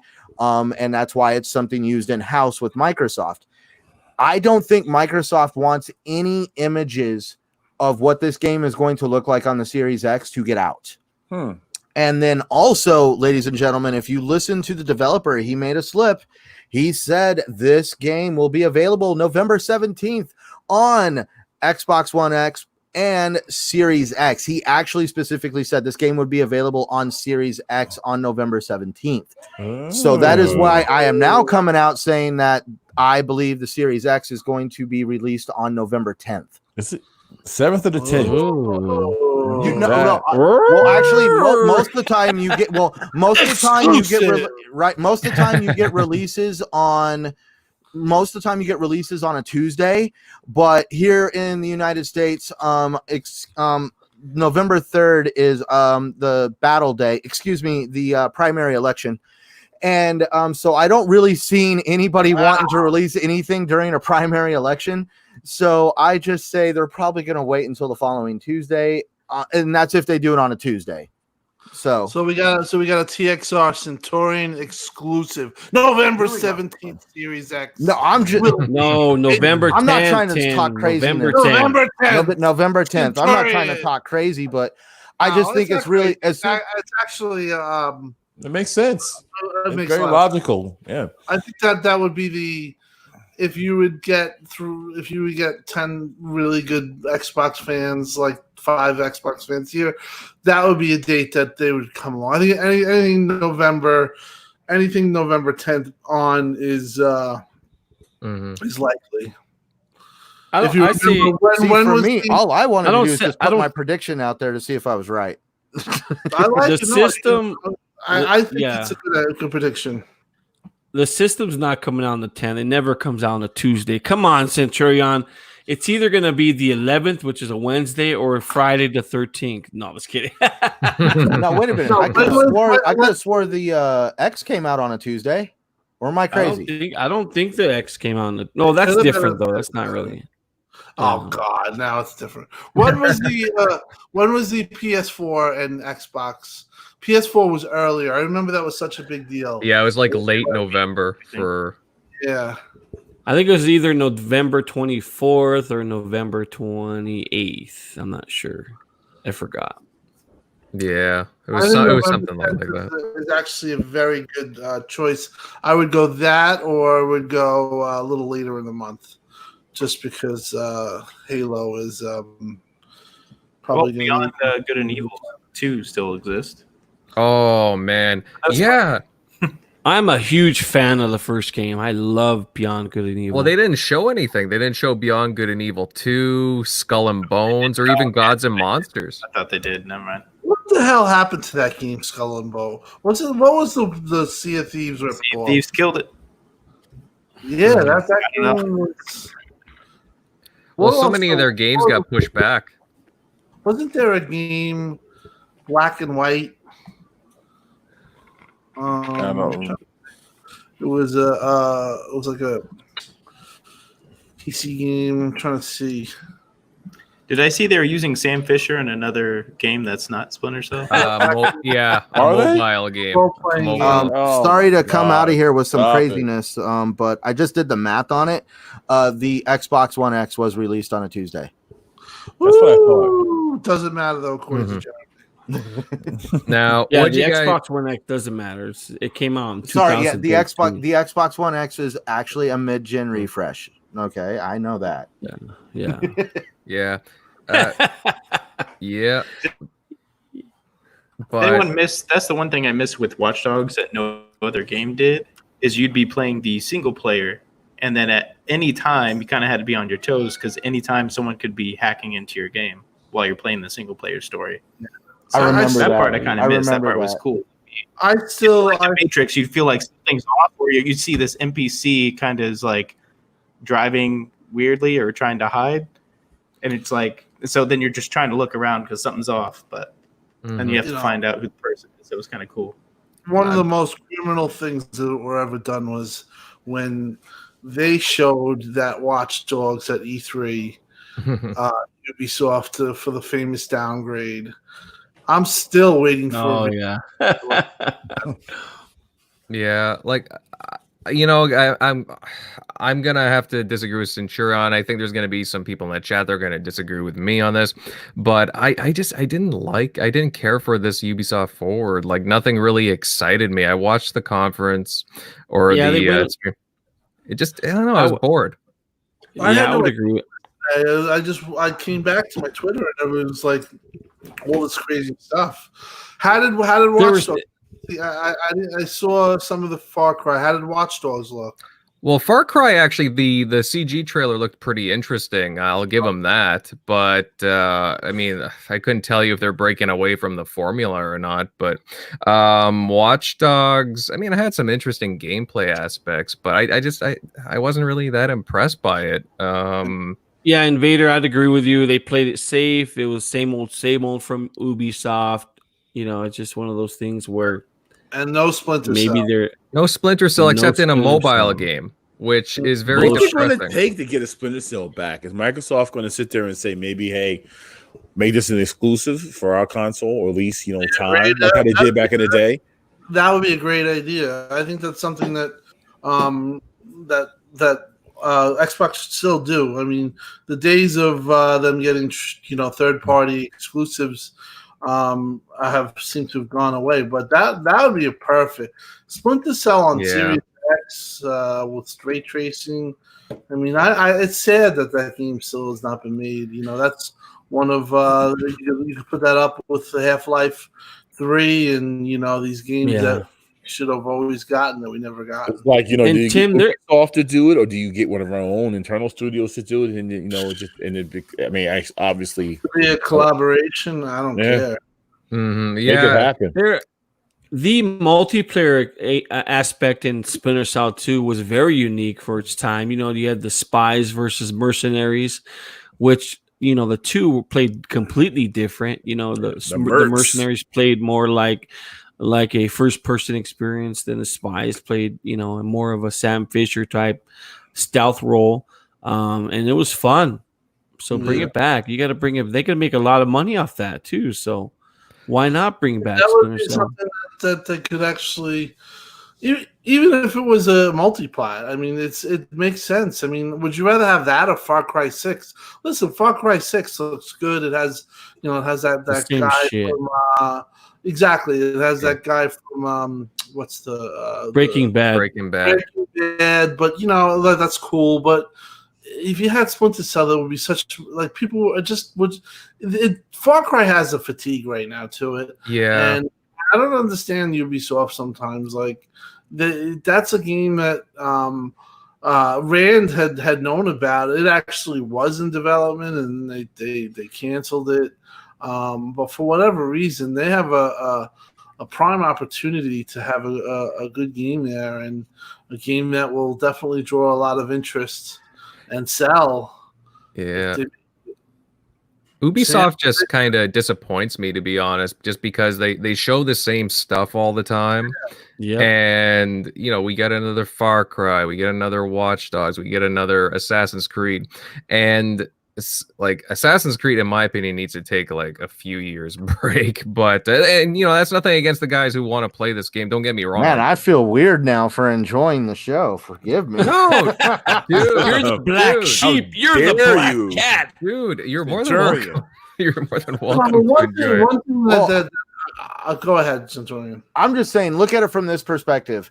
At least when it comes to Watch Dogs Legion, could you think of not a better time to release a game that is basically meant to, I hate to say it, protest or undermine the regime? I really do think, I'm sorry, but Ubisoft was just like, we need to release this game now because, we got people that, the perfect time. Yeah, it's basically a very good time to release a game of this nature. So Far Cry 6. I'm sorry, I'm a sucker for the Far Cry games. I enjoyed. Let's put it this way. It may be a game that's extremely played out, but in Far Cry 5, they made fun of they wanted to change a few things. Like I remember the first time they had you climb a tower, and you get to the top of that tower, and then the voice comes over the radio and was like, "You think I'm going to have you go across this whole game climbing towers the whole time?" And so they even make internal jokes about it. So I have high hopes on Ubisoft kind of learning from their mistakes because let's just say it this way. How the mighty have fallen. Ubisoft definitely had the legs. Ubisoft right now is having the legs cut out from underneath them. They are literally having their shareholders. Let's just say they're having a lot of internal issues. They're having a lot of issues with the quality of the games that are coming out. They're having a lot of issues with not being clear on what you get with these games. Like you're still as far as I know, there's been no official DLC for the season pass for Ghost Recon Breakpoint. And I actually have the season pass, which I think is funny. So it's stuff like that I really hope that they learn from their mistakes. Otherwise, if these games come out and they keep kind of doing the same thing over and over again, and that's where, I'll just kind of walk away from it because it does suck when you actually kind of think about it when some of the things that have happened with Ubisoft. Well, I think one of the things that hurt them is that, gamers really started to become anti microtransactions and certain things, anti the DLC, and I think that they had a model that was successful, and now the trajectory has changed, or the marketplace has kind of changed, and I kind of feel like they're flat. It's kind of funny. I'm thinking, who would I rather have, Warner Brothers or Ubisoft? If you told me 3 years ago that Ubisoft could possibly be purchased, I'd be like, that'd be the most amazing thing. But I honestly, I'm just down on them in a way. They, whether maybe it's just because I'm a little salty that they still can't get Splinter Cell, and Miss Rand always predicting Splinter Cell and it never happening. But he lied to me, by the way. He lied to me. Rand and Mike from Four Guys Recorders. I remember he used to also push Splinter Cell. Who do you reach out to? I mean, we should just start tweeting it out. Where the hell Splinter Cell? I don't know, but it feels like it's a no-brainer. Like certain things, listen, Half-Life 3 is a no-brainer. I mean, they had the VR, and it's one of the most best-selling VR games of all time. But there's certain things that are no-brainers, and they still haven't happened. Half-Life 3 is one of them. There's a couple of other ones, Well, Valve deliberately makes games like that. They'll take 10, 20 years to fucking make one game. That's the way they work. Well, if they kind of just do what they want. But no, I just feel like Ubisoft is really falling flat, and I don't know. It's just the way I feel. Maybe I got to look into the conference again, and these big publishers like EA and 2K. I kind of feel like the industry and just in general needs to shake itself up. They need to come up with new ideas. They need to come up with some creative thinking, because Been there, done that, and gamers remember. Mm-hmm. Well, I have the new idea thing is I can see why some developers would be scared to want to create a new game, a new IP, because we all see what happens to Microsoft every time they try to pop out with a new IP. They're like torn apart. I mean, it's ridiculed. I mean, some developers. To be fair, they don't. They've made trash. I mean, I'm not gonna. Well, you could say now. Trash. Yeah, that's opinion.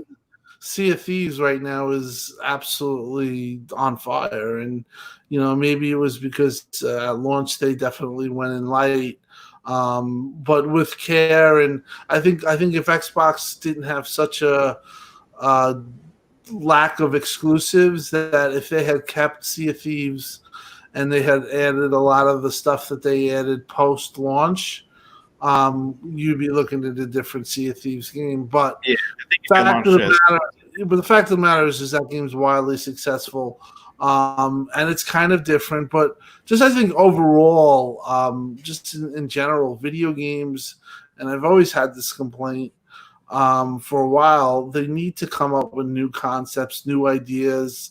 And it's just like what you guys say. It's the fear of not taking a risk. It's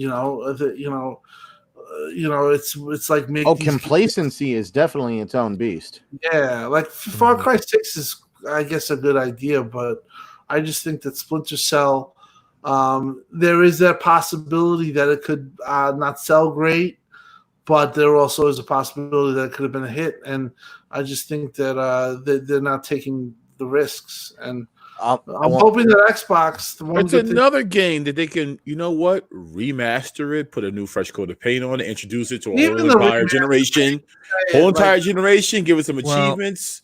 Later on some trophies, whatever you want to do, support this game, like and push it forward. Yeah, a remake, full remake, not a remaster. I'd be interested, but just a new Splinter Cell, just in general, like. I don't know. I mean, that game went toe to toe with Metal Gear. That was to me, from what I remember, directly competing with Metal Gear back in the day. So it was different. It's just like I just remember as a gamer growing up, whether it was Black and White, which I remember back in the day was a widely ambitious RPG, or Populous. There was just such different games and different takes of games. And funny, you know who made that game, Tim? Peter Molyneux. Peter Molyneux. Yes, I know. But like those are the things that were, to me, really creative and I loved about video games. And I see that that's just not, it's just the same cookie cutter stuff. And maybe it changes this generation, but it's definitely kind of stinks when like a developer like Ubisoft seems like this, just so stagnant, and they're just not going anywhere productive in my opinion. Like they have two IP. Obviously, we've talked a lot about Splinter Cell, but even Prince of Persia, like that's another one that I wouldn't mind seeing coming back. They just sit on it. So, did you see the leaked footage? I mean, the leaked footage didn't look so bad. Yeah, no, I saw that. It looked pretty cool, actually. I would have been into that. It reminded me of a little bit of the Epic demo. Obviously, not the same graphical, thing, but the thing with the PS5, I don't know. Just like the lack of games just recently have not. There was Red Dead 2, which is unbelievable.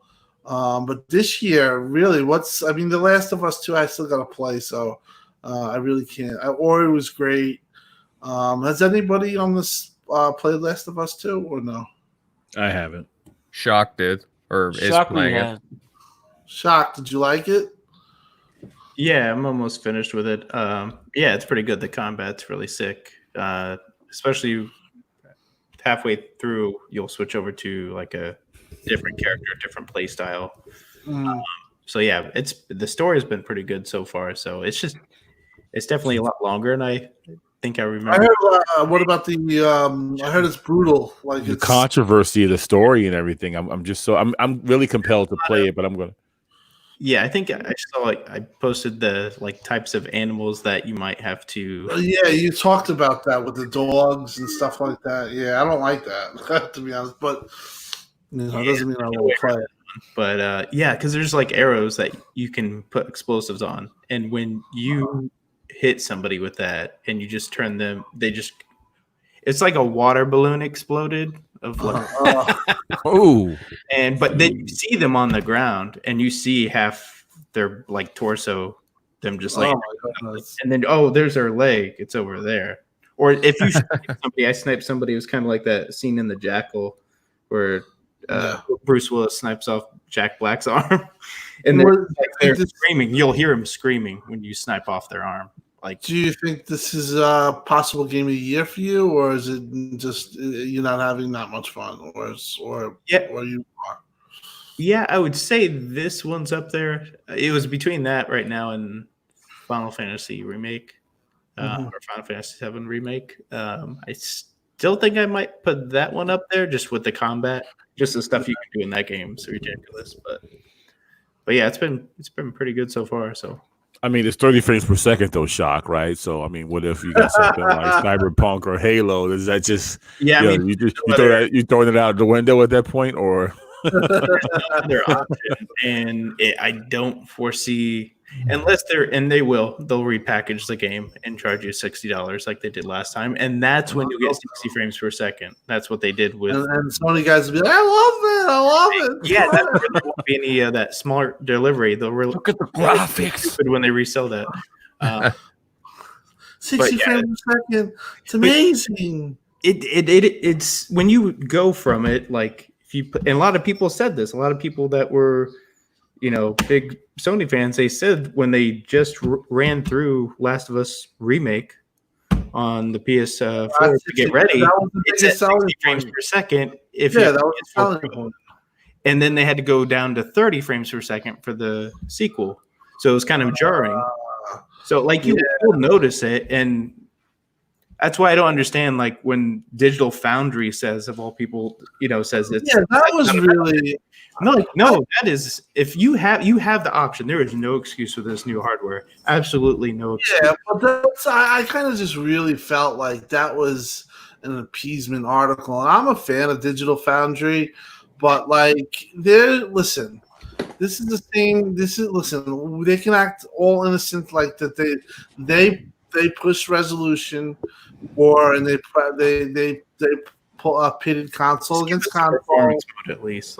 And John, listen, I like John a lot, but whenever somebody criticizes him from a Sony perspective, when he does something, he gets very sensitive. He gets all upset, and he says, you console warriors," and he gets too, right? He gets on his high horse, and he talks about how console warriors are making his life miserable. And don't get me wrong, I like John a lot, but and it obviously, my point is, it obviously affects him. And when I see that, and then I see an article with this 30 frames per second, and the dream is, it's the 60 frames per second dream, but 30 frames per second's okay, and there's nobody really calling out the Spider-Man situation, the DLC, where those guys more than anybody know that game could probably be 60 frames per second. There's no reason why it couldn't, or there should be a mode, or even just saying that, we're going into next generation. 60 frames per second should be something that gamers push for. Is something, especially when you're Spider-Man, the whole fluidity. That's the whole point. But you're not going to be looking at the pixels when you're moving and swinging. You're not going to see it. Right, and I don't. I just thought it was just really. I just thought it was really. But it's. I want even better experience, and that would give you a better experience moving. Yeah, but this whole 30 frames per second is great and okay. Let's be honest. It's because Sony has pushed a lot of that out so far, and a lot of their exclusives have been 30 frames per second. The one guy, Battaglia, said, he didn't agree with it, which I appreciated his tweet. He said 1440p and 60 frames looks better than 4K 30. But that felt like honesty. But I did feel like there was a little bit of appeasement, or like this, like they're telling us it's okay, but this is the same outfit that was putting out articles. Yeah. In particular, the cost of 60 frames per second, where he was talking about it being 720p, way in the distance, characters that it was jarring, and it was new hardware. I mean, if it's this SSDs that can do everything they say it does. Yeah, exactly. Well, I mean, look, it can be used as RAM. Right. They say. I'd rather have Xbox being pushing the 60 frames per second, and even though it wasn't the most well received comment, but when Aaron said that 60 is going to be the standard, but that's because Aaron heard, obviously through the people at Microsoft, that was their goal. They want to make 60 frames per second. Now, obviously, they can't control third party, but they made a system that was capable from people that I've actually talked to at E3 and sat down and had dinners with. 4K 60 was their target, and that's what they wanted to push for. So, the whole thing is just like, I'm not going to say 30 frames per second if it's a design choice, is the developer sucks or anything like that. But let's be honest, the last couple of years, and including Digital Foundry and all these people that push this stuff, 60 frames was supposedly what this generation was supposed to give it to us. And just because one console manufacturer is not pushing that out, or that talk out for whatever reason, doesn't mean you have to change up. You can still have that same opinion that you came into it. If you want to do 30 for the cutscenes, fine. That's whatever. I think people want controlling the character. No, I think people want the 60 frames per second option. That's the biggest thing. I can get it for 30 because when it's like a cutscene and it's like a movie, then you're kind of sometimes used to that movie look. But I had the most awkward conversations in both times running into John right before Microsoft's press conference in the bathroom, in the men's bathroom. I met him in 2018 and 2019, and I can't remember what it was because it was in the men's bathroom. I'm like, hey. He's like, hey. And I'm like, oh, you're John. And we were just talking. I think it was mainly about the Scorpio at the time, before it was announced, the Xbox One X. It was in the men's bathroom. But it just popped in my head. So, but nice guy. Nice guy. I believe I met John at E3, but I've talked to John in DMs, and he's a super nice guy, and he's very smart. But like when he puts out something like, and it has been negative against Sony, the Sony guys really go after him and upset him. And I've seen that, and I've seen the actual Xbox guys too, say stupid things to him and upset him. It's just, he should just basically wave that stuff off, and at the very least, never let that stuff affect you. If you think 60 frames per second is the standard and should be, you should be able to say that. Don't, I don't know. I just there was like 3 articles, and Digital Foundry was a part of it, like where they were like, well, 30 frames per second is okay this generation. And that just flies in the face of what we've all been saying and what I've heard for the last 3 years. I do wonder what these media outlets, and then Sony, being the market leader, do they get pressured sometimes? It's just accepting certain things from others more than You think that's the possibility? I mean, you've seen it from IGN with Well, they with that whole thing with Mitch Dwyer and stuff. Yeah. Yeah, they basically said that that they were, they're part. They didn't want to upset Sony, and they were basically they were making up some bullshit just because they wanted to get hits, because most of their fans are Sony fans, and they wanted to. They made a lie up about The Last Guardian, but I mean, we're being real right now. I mean, people would they like to say, oh, it's all made up and stuff, but the fact is that there's always been that definitely a slant against Xbox, and Xbox is definitely more criticized and an easier target, and quite frankly a target that you could go after and never think twice. But if you go after Sony, believe me, there's people that will get on you, and they will start in, and whatever the case, they just have a very passionate fan base, and whatever the case is, that stuff goes on. But I mean, with the whole thing, I mean, what was the thing that you heard with Xbox Series X? 4K what? Who cares about resolution? 60 frames per second. That's what I want. Where the hell is all this talk now? I mean, seriously, that talk that I've heard for 2 years, and we all have heard. More than that. I mean, more than that. Even the Sony guy said 1080p or death, or 1080 60p or death. The guy at the start of the generation, and we all talked about the 60 frames per second thing. So this is not me being crazy. This is the actual fact. And now we're just saying, reality is you're doing the same thing they did back in 2013, 2014. When when the resolution war started. Right. Now you're just doing the whole same thing back at them with FPS. Yes, 100%, but they won't take that stance because, well, we already see there's people that are afraid, or there's already 3 miraculous articles that say, oh, well, you should accept 30 frames per second.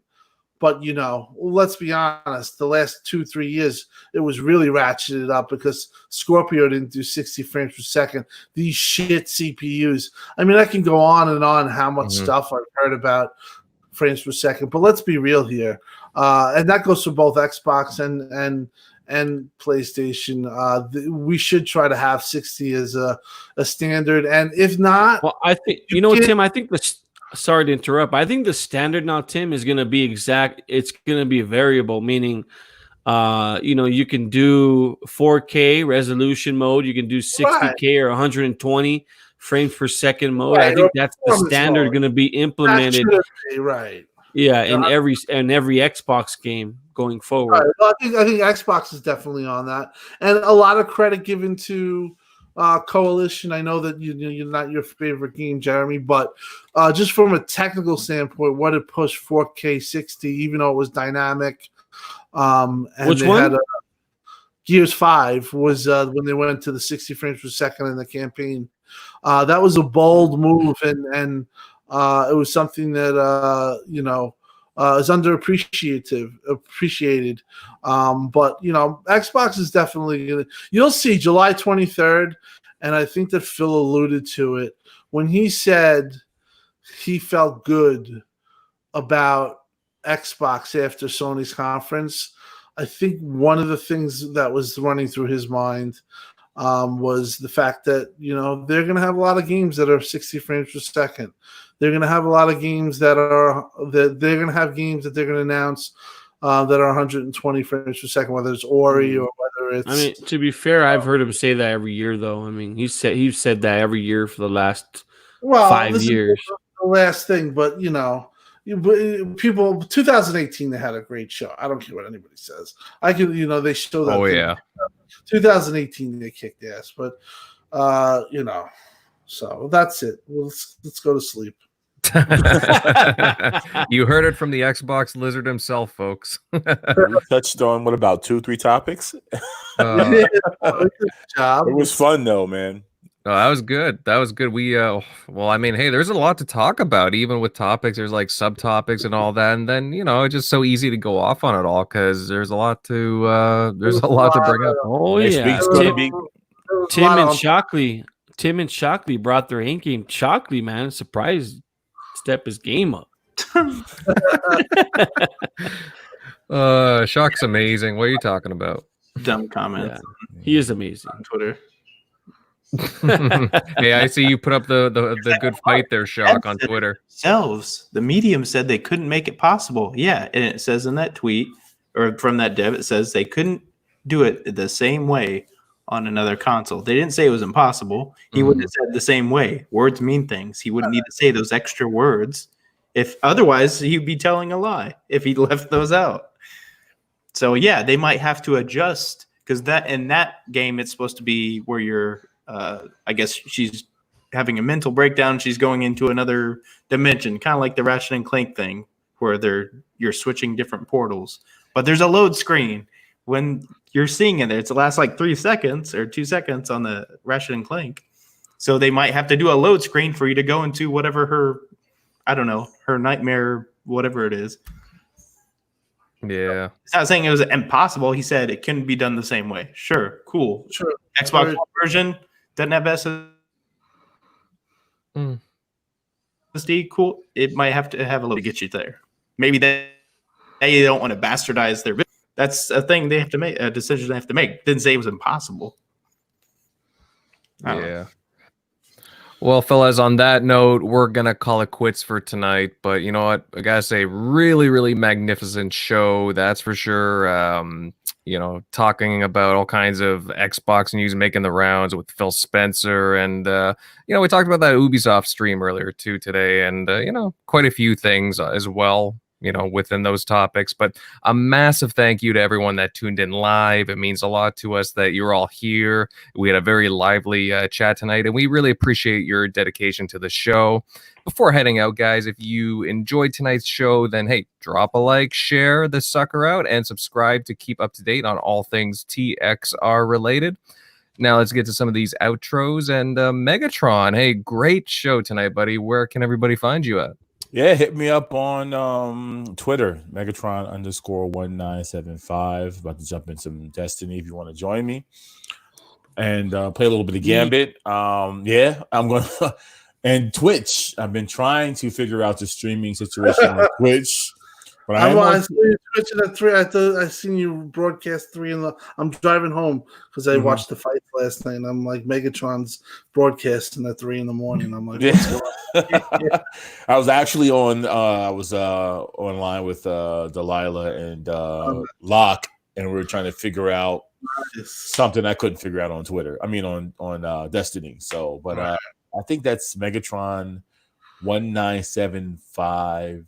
What is it? Megatron 1975S on Twitter. So you can hit me up there, and once I figure it out, you can find me there too as well. But it was a fun show, man. This was really great. It's just with this COVID stuff, to me, this is just therapeutic, and we got a lot to talk about, I'm sure, going into next week because we do. We'll see you in 2 weeks, though, buddy. You and Tim. I am guaranteed to be there. We got a great giveaway. Great giveaway going. Happening with that figure. Cyberpunk is hot. I'm loving it. I'm going to pick one up myself if I can find one. And then the week after next, we got predictions and we got impressions. So everybody come through, man. It was fun, and I love hanging out with you guys talking games. So that's it. Yeah, no, great stuff tonight. Tim, I'll go to you next, bud. Always a good time just hanging out with you, chatting games. Where can everybody find you at, bud? You can find me at Twitter, xCloud TimDog. You could also find me Tuesday nights, 8 p.m. Eastern Standard Time on RDX. I'm doing a couple of shows off of RDX, a couple of I think a Brazilian show of some guy on Friday night. I'll announce it when I'm on. It's June 22nd or 24th. But yeah, I'll be around. Very active time, and next week it will be fun. We're getting 10 more sleeps till July 23rd. So we're getting there, and seriously, good show tonight. I'm gonna send it out to certain people because I feel like it was an honest session today, and sometimes We get them when you do podcasts. Great job, Centurion. Great job, Downer, Megatron, Invader, and Shockley. I am going to sign off because I'm very tired, but great show, and I'll see you next week. Yep, have a good night, Tim. Tim going global, Australia, wherever you will. Going live. He's going Rio de Janeiro. Oh, man. It's not the guys that got in trouble either. No. I mean, I just to point out, I mean, I know all those guys, and we are in a point where you just can't say the stuff that they said. Yeah. But they definitely they went over the line. So, but it's not them. It's actually just a gamer from Brazil who has a pretty big following. So I'll announce that next week. I'm in talks with them. It's going to be after the July 23rd show. It's going to be a Friday. That Friday. Awesome. So, all right. Good show, guys. Yeah. Have a good night, Tim. All right. Night, Xbox Lizard. 4K 60. Oh my god.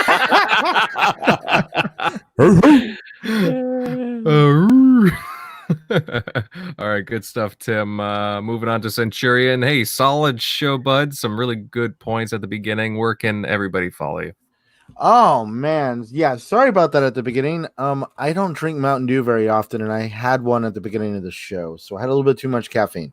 You a little shaky, buddy? No, I got a little loud. I like when you get loud. You're into it. Fire, bro. Mountain Dew every night. Bring that fire. Oh my god, no. Yeah, you gotta switch I used to to drink too much Dew.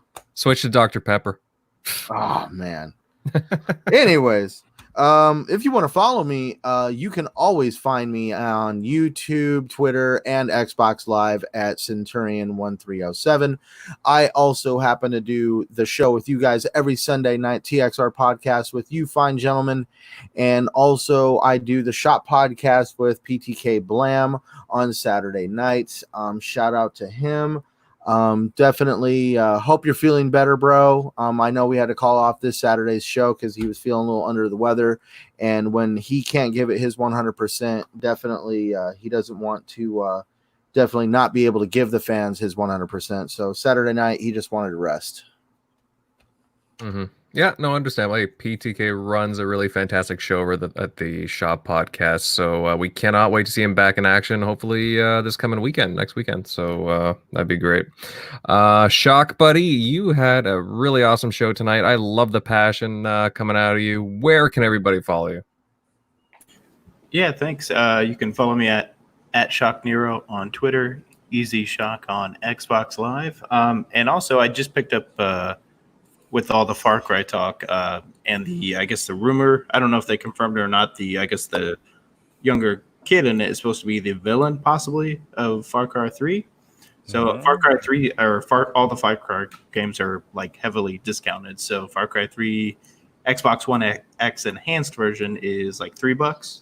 So I grabbed that. So if you wanted to get into some of those older Far Cries, they're all marked down heavily. So good game. Very good game. I highly recommend it to everybody listening in now.